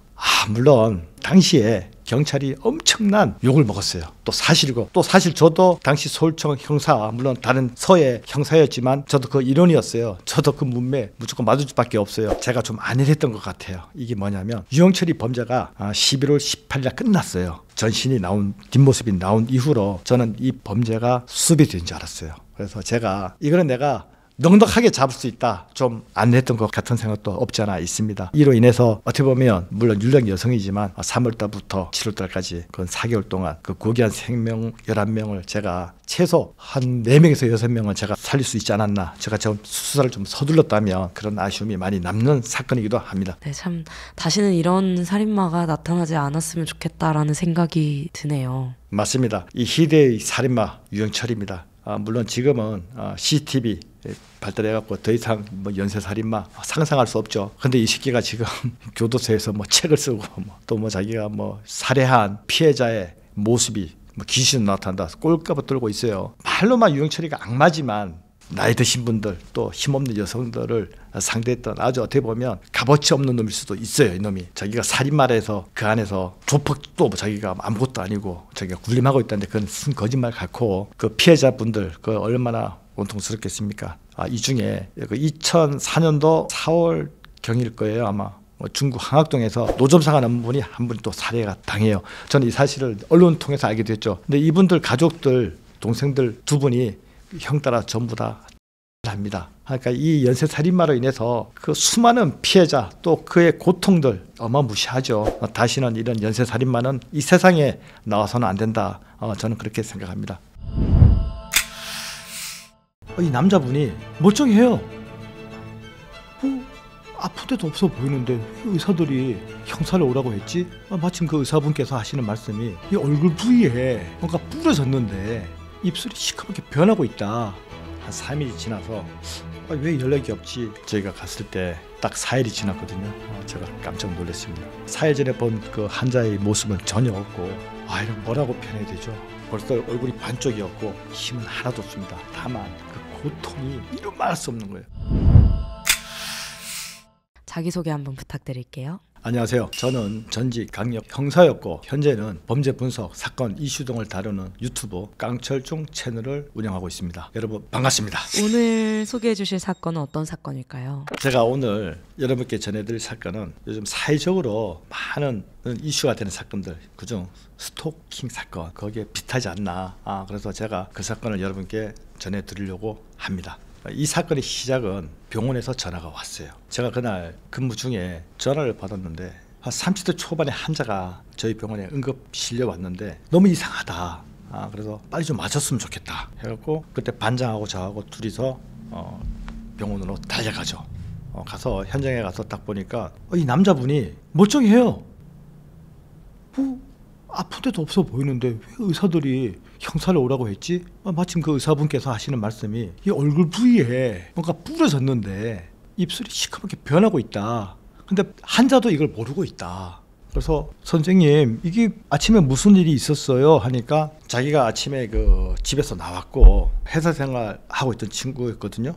점심을 먹고 사무실에 다시 와서 앉았는데 현기증을 느꼈던 거야. 몸이 어질어질하니까 이상하다고 나른해지니까 푹 쓰러졌단 말이에요. 그래서 바로 119로 해서 병원으로 후송된 거예요. 의사 선생님 왜 저희를 오라 했습니까? 했더니 이 환자분이 많은 얘기를 안 한다 이거야. 자기는 괜찮다고 하는 거야. 계속 괜찮다. 그래서 도대체 우리가 알아야지 치료하지 않냐 했더니 아침에 실은 여자친구가 바카스에 있던 병을 뿌렸는데 그러니까 세수하고 왔다. 그래서 이 바카스 병이 있는지 뭔지 몰랐다. 그리고 쓰러져서 오게 된 거라고. 그래서 의사 선생님은 저희한테 얘기하는 부분이 이 바카스에 든 병이 아마 농약이 아닐까. 그래서 이 환자분을 위세척을 끝냈고 지금 그런 상황이다. 그런데 이게 본인이 자기가 뿌렸다 하면 형사가 올 필요가 없는데 타인에 의해서 뿌렸다고 하니까 아마 이 경찰이 와야 되지 않나 싶어서 전화를 했다고 하더라고요. 형사님이 보시기엔 어땠어요? 그게 농약 같았나요? 저는 그때도 농약인지 몰랐고 본인도 환자도 몰랐고 우리랑 정상적으로 대화를 했으니까 뭐 자기 이름, 주소, 회사, 자기 사는 곳 다 불러줬고요. 뭐 그 여자친구에 대해서 물어보니까 더 이상 얘기도 안 하고 그 친구는 갔다 시골로 갔고 자기는 괜찮다. 뭐 형사들이 굳이 자기가 이런데 와야 되느냐. 가셔도 된다. 거기까지만 대화를 했죠. 다만 병원 그 선생님께서 하시는 말씀이 입술이 타는 거 봐서는 그냥 단순 농약은 아닌 것 같아. 응급조치로 위세척도 하고 뭐 세포 그 어려운 의학 용어 뭐 세포 활성화 이런 얘기를 많이 하시더라고요. 뭐 산소 농도에 관해서도 말씀을 하시고 그래서 아마 뭐 본인이 괜찮다고 하니까 저희가 경과를 한 2, 3일 정도 지켜보겠다. 이 말씀을 하시더라고요. 그러면은 얼굴에 뿌려진 것에 대해서는 환자분이 특징적인 걸 말씀해 주신 게 없었나요? 뭐 냄새가 났다든지 노란색이었다든지. 그런 것도 전혀 없었습니다. 그냥 바카스는 아니고 뿌렸기 때문에 냄새도 못 맡았고 이날 그런 얘기는 안 했어요. 그런 얘기는 전혀 없습니다. 그냥 여자친구랑 얘기하다가 화가 나서 여자친구가 뿌리고 갔다. 여기까지만 얘기를 했습니다. 물어봤는데 모른다는 거예요. 이게 농약인지도 모르고 물인지도 모르고 다만 여자친구가 뿌렸다. 자기가 마신다 했는데 나는 출근한다고 하니까 뿌렸다 이거죠. 여기까지만 하고 더 이상 그 여자친구 이름이나 그런 것도 얘기를 전혀 안 했어요. 그리고 나서 그러면 돌아가시나요, 형사님은 다시? 저희는 서로. 이제 뭐 본인도 괜찮고 하고 의사 선생님도 2, 3일 경과를 지켜본다고 하니까 저희는 뭐 농약인데 위세척도 했다고 하니까 아무 생각 없이 다시 경찰서로 오게 된 거죠. 한 3일이 지나서 왜 연락이 없지? 그런 마음에 제가 병원 관계자한테 전화를 합니다. 그랬더니 다른 병원으로 후송이 됐다는 거예요. 그게 무슨 말씀이시냐? 그래갖고 급하게 환자분한테 전화를 했어요. 안 받는 거야 전화를. 왜 안 받지? 이상하다 싶어서 그 대학병원으로 가게 되었습니다. 가니까 의사 선생님께서 깜짝 놀라운 말씀을 해주시더라고요. 저희가 그 경과를 지켜보는데 하루하루 다르게 몸이 더 농약에 중독되는 것 같아. 저희가 해줄 수 있는 조치가 더 이상 없어서 대전의 전문병원, 대한민국 농약 환자들은 전부 다 글로 온답니다. 그 전문병원으로 후송을 했다. 해서 그 얘기로 깜짝 놀라서 그 대전에 있는 병원으로 저희가 가게 된 거죠. 저희가 갔을 때 딱 4일이 지났거든요. 제가 깜짝 놀랐습니다. 4일 전에 본 그 환자의 모습은 전혀 없고 이렇게 뭐라고 표현해야 되죠? 벌써 얼굴이 반쪽이었고 힘은 하나도 없습니다. 다만 그 고통이 이루 말할 수 없는 거예요. 어떤 마약 진통제를 투약해도 그 고통을 이길 수 없는 거예요. 아픈 고통인가요? 아니죠. 속에서 어떤 진통제를 투약해도 그 고통을 이겨낼 수 없다는 거예요. 그래서 그때 가서 이 제초제가 뭔지 알게 되었던 거죠. 당시 병원 선생님한테 들은 제초제입니다. 그라목손입니다. 그라목손이 뭐예요? 저도 그때 그라목손이라는 제초제를 알게 되었는데요. 이 제초제가 뭐냐면 거의 식물 뿌리까지 한 방울로 다 죽이는, 그러니까 이 제초제가 입이나 코 또는 피부에 닿기만 해도 피부에 스며들어요. 그래서 혈관 다 녹여서 죽이는 아주 어마무시한 제초제입니다. 그러니까 사람 인체에 들어갔을 때는 위, 폐, 장, 간, 대장 다 녹여서 죽이는 거죠. 그 폐가 하얗게 변합니다. 서서히 타서 죽는 거예요. 아주 고통스럽게. 그래서 그날 병원 선생님께서 저희가 해줄 수 있는 건 없다. 고통스럽게 2달 정도 안에 사망할 것 같아. 그 얘기를 전해 듣죠. 깜짝 놀랐습니다. 깜짝 놀랐습니다. 치료제가 아예 없대요? 뭐 그런 의학적인 부분인데 제가 소환해서 말씀드리자면 제초제 그라목손은 물을 마시거나 호흡기나 산소가 들어가면 더 활성화된답니다. 산소 농도가. 그래서 더 파괴를 더 진행을 시킨다는 거예요. 그래서 더 고통이 따른다. 그래서 어떤 치료제가 없다. 그냥 무조건 죽는다. 그만큼 치사율이 엄청난 제초제입니다. 사람 입에 닿거나 피부에 닿아도 절대 안 됩니다. 아마 현재 판매 금지된 걸로 알고 있어요. 그래서 이제 물론 그날 이제 우리가 처음에 그 남자분이 그 여자친구에 대해서 전혀 얘기를 하진 않았어요. 물론 그 대전에 갔을 때도 마찬가지였고, 그래서 통화내역을 뽑죠. 그 여자친구의 인적사항을 다 발췌를 하죠. 바로 일주일 이내죠. 그 지방에 그 여성을 만나러 갑니다. 가서 그날 사건의 모든 얘기를 전해 듣게 되는 거죠. 어떤 내용을 말씀하셨을지 너무 궁금해요. 제가 그 여성을 보자마자 소리에서 형사입니다 했더니 털썩 주저앉는 거예요. 참에 말 못해. 제가 이 남자친구가 죽는다는 얘기를 안 했어요. 지금 병원에서 치료받고 있다. 본인도 그렇게 알고 있고, 당시에 어떤 일이 있었냐 자초지종을 얘기해보라고 했더니 제가 이 용의자 범죄자입니다. 근데 그때는 용의자지만 범죄자가 아니니까 이분이라고 얘기할게요. 그냥 연인 사이였으니까. 대학교 CC였답니다. 지방에서 CC였고, 이 여성이 먼저 졸업 후에 직장을 구했고, 이 남자친구가 입사가 안 됐대요. 계속 공부하는 걸 뒷바라지를 해줬어. 뒷바라지를. 결혼을 약속한 사이였고, 결국 끝내는 수많은 자격증을 획득한 후에 서울 대기업, 누구나 부러워하는 그런 대기업에 취업이 됩니다. 그래서 어찌 보면 주말 연인 사이가 되는 거예요. 근데 그 남자 입장에서는 서울 와서 보니까 배신? 많은 여성들도 이쁘고, 자기가 이제까지 못 봤던 문화, 생활들, 또 자기가 이렇게 또 성공한 위치에 있다 보니까 좀 더 나은 여자를 만날 수 있지 않을까, 그 여자친구한테 이별을 통보한 거죠. 그 이별 통보를 받고도 이 여자친구는 한 2달에 걸쳐서 만나서 이건 아니지 않느냐, 내가 싫으면 싫다고 해라, 그것도 아니면서 왜 무조건 헤어지자고 하느냐 해갖고 왔다 갔다 하면서 그런 2달 동안 많은 얘기도 있었고, 근데 그날은 자기가 전날에 올라갔답니다. 그래서 자기가 그래서는 안 되는데 집에 있는 자기 농약이 있어가지고 바카스에 넣고 사실 그 자리에서 마시고 죽으려고 했대요. 그래서 자기가 그날 밤에도 밤새도록 다퉜고, 마지막으로 마시고 자기가 죽으려고 했는데 그만한 용기는 없었고, 그래서 아침에 마지막으로 이제 남자친구가 회사를 가고 자기는 다시 내려와야 되는데 마지막으로 결론을 지어달라, 헤어진다 안 헤어진다, 마지막 멘트를 던졌는데 남자친구가 나 너 더 이상 안 만나니까 당장 꺼지라고, 이 말에 격분해서 준비해간 그라목손을 얼굴에 확 뿌려버린 거죠. 이 여자분은 그게 그라목손인지 몰랐던 거인 거예요? 치명적인 제초제인지 전혀 몰랐던 거죠. 아버지께서 농사일을 짓고 계셔가지고 홧김에 집에 있는 바카스에 따라서 갖고 왔던 것 뿐이고, 또 자기 남자친구를 살해한다, 뿌린다 이런 마음 전혀 없었던 거죠. 자기가 본 앞에서 너무나 화가 나고 억울하고 서럽고 하니까 마음에 준비해서 갔던 거죠. 살해할 의도는 없었던 거죠. 그럼 그때까지는 아직 안 죽은 상태였던 안 죽었죠. 제가 아마 6일째 갔었을 거예요. 제가 안 죽었죠. 상해죠. 이때만 해도 범죄자지만 상해죠. 상해죄로 형사입건 한 상태죠. 정확하게 2달 뒤에 병원에서 연락을 받죠. 이 환자가 사망했다고. 그래서 다시 지방으로 내려가서 상해치사로 형사 입건했습니다. 순순히 체포에 응하고요. 계속 눈물만 흘리죠. 잘못했다고. 좀 더 한 번씩 한 발짝씩 물러나서 양보하고 서로 이해했더라면 누구 탓할 수도 없어요. 남자 입장에서는 자기를 지극히 보살펴준 여자친구 단칼에 이 놈도 문제가 있고, 또 여자 입장에서는 또 설령 그렇다 치더라도 또 인연은 사실 이어지거든. 근데 그다 대고 또 제초제 얼굴에 뿌린 거 서로 비극으로 끝난 사건이죠. 농약 사건도 참 마음이 아프고 사랑이었지만 어쨌든 이게 범죄로 끝나버린 사건이라서 참 마음이 아픈데요. 두 번째로 소개시켜 주실 사건은 어떤 사건일까요?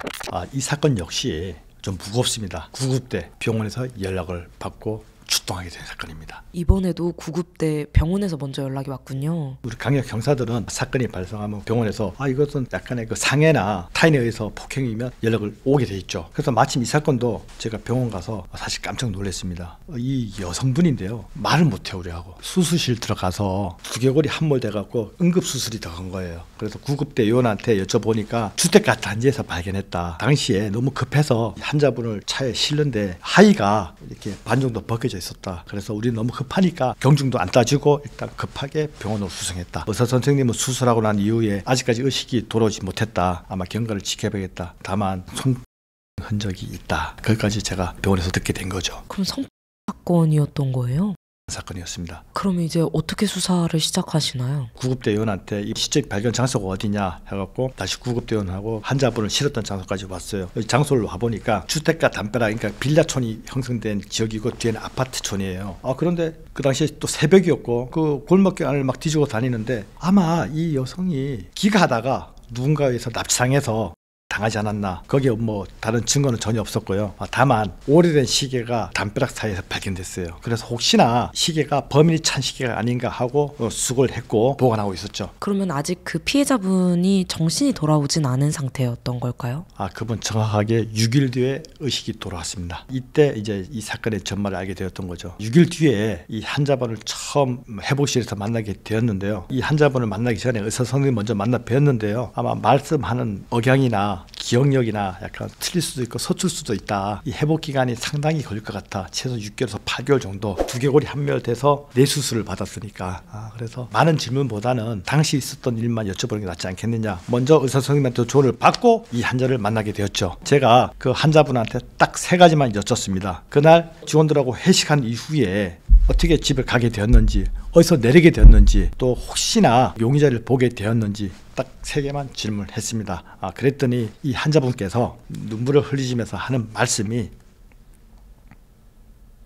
자기가 그 택시를 타고 집 앞에서 내리고 들어가면 한 30m만 걸어가면 자기 집인데, 이날은 건너편에 있는 편의점에 물건을 사기 위해서 편의점 한번 들렸다는 거예요. 편의점에 들려서 물건을 사고 걸어가는데 집 30m 남겨놓고 누군가 뒤에서 자기를 낚아챘다는 거예요. 그래서 이 낚아챈 장면을 정확하게 진술했어요. 이게 뭐냐면 이 여성분께서 어릴 때 운동을 많이 했어요. 레슬링, 뭐 꼰투, 태권도 여러 운동을 해가지고 격투기 웬만한 남자들 1명 정도는 자기가 이길 수 있다 이거예요. 그런데 편집에 나와서 집 골목을 딱 지려가는 순간 뒤에서 누군가가 왼손으로 목을 딱 낚아채고 옆구리에다가 칼을 딱 들댄 거야. 그러면서 걔가 소리치면 죽여. 한순간 이 피해 여성이 팔을 물어뜯겼어. 팔을. 그러면서 이빨 하나가 깨졌어요. 자, 그리고 이 여성은 의식이 없는 거예요. 그 다음 일이 어떻게 벌어졌을까요? 범인 새끼가 이 상태에서 물리니까 소리 지르면서 머리를 잡고 전봇대에다가 그냥 박아버린 거야. 그래갖고 두개골이 파열된 거야. 그러면서 의식이 사라진 거고, 이 피해 여성이 생각하는 거는 왼팔을 물었다는 거, 이것밖에 기억 못합니다. 용의자가 어떻게 생겼는지, 키가 몇 센치인지 전혀 모르는 거야. 뒤따라 왔는지도 모르고 전혀 모른다는 거예요. 제가 여기까지만 피해 상황을 전해 들은 거죠. 그럼 이제 어떻게 범인을 쫓아가요? 유일한 증거는 여성께서 피해를 당할 때 팔을 물어 뜯어서 이 용의자가 팔에 상처가 있지 않을까. 근데 이 여성이 아까 조금 전에 말씀드렸듯이 운동을 해가지고 튼튼한 신체와 정신력을 갖고 있던 분이야. 그래서 이빨이 부서질 정도면 아마 큰 상처가 나지 않았을까, 바로 이거다 싶어서 제가 중점을 뒀던 것이 2가지예요. 첫 번째가 뭐였냐면, 이 여성은 편의점에 내려서 물건을 사갖고 집을 왔단 말이에요. 그러면 직선거리로 따졌을 때 거의 한 120m야. 그런데 횡단보도 건너서 갈 때는 한 200m 정도 되거든요. 근데 집 들어가기 30m 남겨놓고 뒤에서 목에 납치당해서 끌려다가서 의식이 없는 상태에서 을 당했어요. 본인은 전혀 모르고 있었던 거고. 자, 그러면 제가 추리를 하죠. 편의점에서 보고 쫓아와서 범죄를 저질렀을까? 또 하나는 혹시나 인근 주택에 살고 있으면서 담배 피다가 여성이 걸어오니까 뒤에서 낚아채지 않았을까? 2가지 생각을 했어요. 그런데 이 여성이 중요해요. 이 여성께서 아까 전에도 말씀드렸듯이 운동을 했던 분이거든. 뒤에 누가 따라온지 감이 있는 분이야. 그렇잖아요. 보통 뭐 여성 같으면 모를 수 있는데, 이분은 운동을 한 사람들은 지각 능력, 공감 능력이 뛰어난 분들이기 때문에 자기 감으로는 누가 따라오지 않은 것 같아. 자, 그러면 즉슨 저는 용의자를 아마 이 주거지 일대에 사는 누군가 나와서 이 여성을 발견하고 하지 않았을까, 이런 생각을 했던 거죠. 그래서 수사는 이 주거지 일대에 용의자가 있을 것이고, 또 하나는 팔을 물었기 때문에 이 상처 치료를 위해서 병원이나 약국에 가지 않았을까, 이 2개를 중점을 두고 제가 수사에 돌입하게 되는 거죠. 그러면은 병원을 쫓아다니시나요? 바둑 모양의 빌라촌으로 형성되어 있고 뒤에는 아파트 단지예요. 한 60채 정도면 가구 수로 따지면 한 300가구 정도 됩니다. 이게 살인사건 같으면 일일이 다 세대 방문해서 수사를 할 수 있지만, 또 이런 특수 강도 사건인데 이런 사건들은 또 알려져서도 안 되고, 또 피해자도 너무 피해가 크다 보니까 조용히 수사하기를 원하고 대놓고 수사를 못합니다. 시간도 상당히 오래 걸리고요. 제가 할 수 있는 수사는 이 일대에 뭐 흉악범으로 보이는 놈이 있지 않느냐. 근데 마침 시계도 확인해봤어요. 근데 이 시계가 젊은 사람들이 차는 시계가 아니에요. 이거는 한 2만 원대 보편적으로 널려져 있는 시계인데 전국 어디서나 구입할 수가 있어. 철로 된 시계인데 손목이 젊은 사람이 찰 시계는 아니다. 한 40대 이상. 그렇다고 이 시계가 범죄자의 시계라고 할 수는 없는 거고, 그래서 그 탐문사들 계속 이야기하죠. 제가 수사했던 거는 병원, 약국 전부 다 뒤집니다. 치료받은 것이 없어요. 그래서 범인을 학대시키죠. 그 지역에서 벗어나서 그 한동 점차 학대시키죠. 그래도 범죄 이후에 치료를 하거나 약을 와서 치료받은 환자가 없었던 거예요. 그래서 마지막으로는 제가 서울 전역으로 확대합니다. 공문을 띄워서 최근에 왼팔 치료받은 환자가 있는지 모든 병원을 통틀어서 했지만 그런 환자가 없다라고 해시를 받는 거죠. 그래서 병원 수사는 여기서 마무리 더 이상 할 수 없죠. 그렇다고 경기도, 경상도 계속 확대할 수는 없거든요. 그래서 저는 이 범죄자가 인근 주택에 살고 있는 놈이다라고 최종 결론을 내리고 주택 수사를 하고 혹시나 용의자가 인근에서 많은 노출해진 범죄자가 아니었던가 해서 주변 상가를 싹 뒤지기 시작합니다. 그래서 그 300여 군데를 전부 다 찾아다닙니다. 1층, 2층, 3층, 4층, 5층 가서 그냥 있는 것이 아니잖아요. 물어보고 나오고. 이 탐문 수사가 말은 쉬워. 그래도 가서 일일이 또 할 때 저 형사인데 뭐 좀 물어볼 게 아닌 게 아니죠. 좀 도와주시죠. 뭐 이런 사건 혹시나 들은 적이 있는지 아니면 뭐 의심가는 사람이 있는지 없는지 다 물어보고 혹시 팔이 아픈 사람 본 적이 있는지. 이 탐문이란 거 쉬운 게 절대 아니에요. 어떤 사건이 발생하면 형사들이 진짜 잠 못 자고 수사한다. 이거는 팩트다. 그럴 것 같아요. 솔직히 지나다니면서 길 물어보는 것도 요즘 세상에 어려운데 탐문수사라는 게 얼마나 어렵겠어요. 뭐 그렇게 하셔가지고 좀 얻은 게 있으셨나요? 그래서 제가 주택가 수사에서는 특이점을 발견하지 못했어요. 마지막은 인근 점포 상가인데 2달간 수사를 했어요. 그 당시에는 CCTV가 있는 집도 있고 근데 보통 그 당시 CCTV는 하루만 지나면 다 없어져요. 저장 능력이 없어요. 그러다 보니까 CCTV 도움도 못 받고 계속 탐문하는 거예요. 계속 2달 동안 답보 상태인데 보통 수사에 있어서 우리 형사들이 지치는 시간이 사실 열흘입니다. 열흘. 한 달이면 초죽음이에요. 못해요. 이제는 단서가 없고 더 이상 왜 병원도 했고 약국도 했고 주거지도 했고 또 인근 상가 다 확대해서 수사했음에도 불구하고 어느 하나 뭐 용의자 추적에 실패를 하죠. 그래서 이제 답보 상태에 놓이는 시점이 2달이 지난 시점입니다. 그러면 이제 어떻게 접근을 해야 할까요? 다 해봤는데. 그래서 이제 피해자 병원에 갑니다. 이분 역시 회복이 안 됩니다. 아직까지 말이 어눌하고 그냥 이 사건 빨리 잊고 싶은 마음밖에 없고 이때 이 여성분께서 저한테 했던 말이 지금도 생각납니다. 너무나 억울하다는 거예요. 자기가 만약에 앞에서 이놈을 받더라면 한 명 정도는 거뜬히 해줄 수 있다 이거야. 너무나 억울하다는 거야. 대신 이런 신체적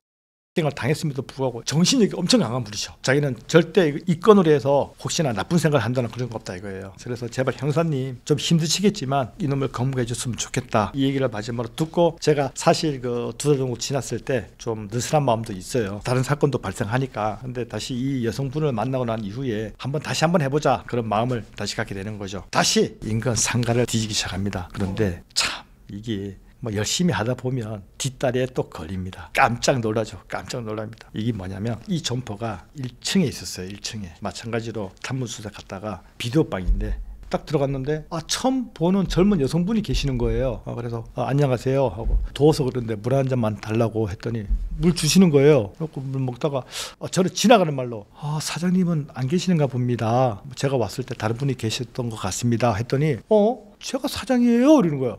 그러면 제가 이전에 봤던 3-4번 봤던 분은 직원인가 봅니다 했더니 그럼 우리 직원이고 제가 사장입니다라고 하셔요. 그러시냐고. 뭐 누구나 그런 거야. 처음 본다면서 실은 저 형사인데 예전에 이 인근에서 사건이 일어나서 제가 도움을 받고자 2-3번 온 적이 있다 했더니 자기가 전해 들었다는 거예요. 그래서 범인이 잡혔냐? 아직까지 검거되지 않고 있다. 좀 힘이 든다고 하니까 고생 많습니다 하고 얘기를 하고 제가 나왔어요. 나와서 그럼 수고하시라고 고맙다고 딱 갔는데 뒤에서 형사님 저 좀 잠깐 봐요. 불러요. 깜짝 놀랐지. 왜 부를 이유도 없는데 왜 그러시냐고. 그랬더니 나 진짜 깜짝 놀랐어요. 혹시 이게 도움되지 않을까요? 하는 거예요. 무슨 말씀이죠? 저희 그 비디오방 안에 있는 CCTV는 하루만 삭제가 되지만 이 비디오 가게 당시 특성상 해수가 안 된다 이거예요. 해수가. 그래서 자기가 고민 끝에 비디오를 빌려가면 착하다. 반납하면 착하다. 카메라를 손님들 모르게 전면 사진을 찍게끔 위에다 설치를 했다는 거예요. 이 녹화분이 1년이 간다는 거예요. 그래서 혹시나 이걸 보셨습니까? 하더라고요. 전혀 몰랐다고. 혹시 도움되지 않을까요? 너무나 고맙다고. 한번 봅시다 해갖고 들어가서 범죄 발생 이후에 제가 하루씩 돌려봅니다. 어떤 결과가 나왔을까요? 있어요? 10하루 그러니까 11일째입니다. 한 놈이 딱 들어오더니 비디오를 반납을 하는데 왼팔에 기부스를 하고 있었어. 깜짝 놀라지. 이 새끼야, 이 새끼라고. 11일 만에 나타났어, 이 새끼야. 그래서 등록된 번호를 찾으니까 여자야. 인근 제가 말했던 60채, 그러니까 200, 300여 가구 사는 중에 살고 있었어. 이 용의자, 이 범죄자 새끼의 누나 집이었어요. 그러니까 누나 집에 놀러 와갖고 취업이나 이런 걸 왔다가 비디오 빌려보다가 범행 후에 바로 내려간 거죠. 그래서 누나가 너 왜 자꾸 비디오 반납하는 거 취업한다고 했는데 왜 안 와? 이 새끼야 하니까 마지못해서 비디오도 반납하기 위해서 서울로 올라온 거야. 그래서 이 여성 주민번호, 등본 다 확인하죠. 혹시 남자친구일 수도 있고 다 확인한 동생이나 딱 있는 거야, 지방에. 그래서 이때부터 시계, 검출했던 시계 DNA를 뽑습니다. 이제부터 진짜 수사가 되는 거예요. 맡겼던 시계, 이 눈꼴 수도 있으니까 DNA 맡기고 맞춰야 되니까. 우리 강력반에서 범죄자 잡을 때 가서 무조건 잡는 거 아니에요. 모든 증거를 다 수집하고 마지막에 딱 낚아채는 거지, 너 용의자 같아서 가서 불러다가 조사하면서 죽였니 살렸니 네가 범행했니 이렇게 안 따져요. 그래서 지방으로 내려갑니다. 이놈이 버리는 담배 또는 뭐 물 마실 때 지문 이런 걸 채취하기 위해서 저희가 지방 가서 3일 동안 잠복 끝에 이놈이 담배 피는 필터, 그다음에 음료수 지문 묻은 거 2개를 수거해 와갖고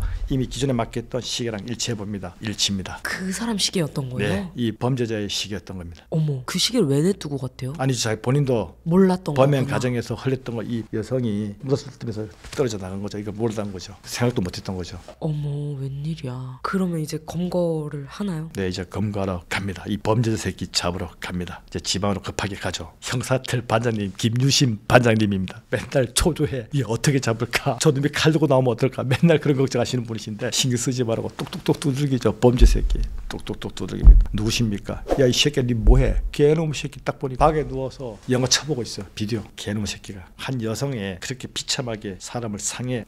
이 나쁜 새끼.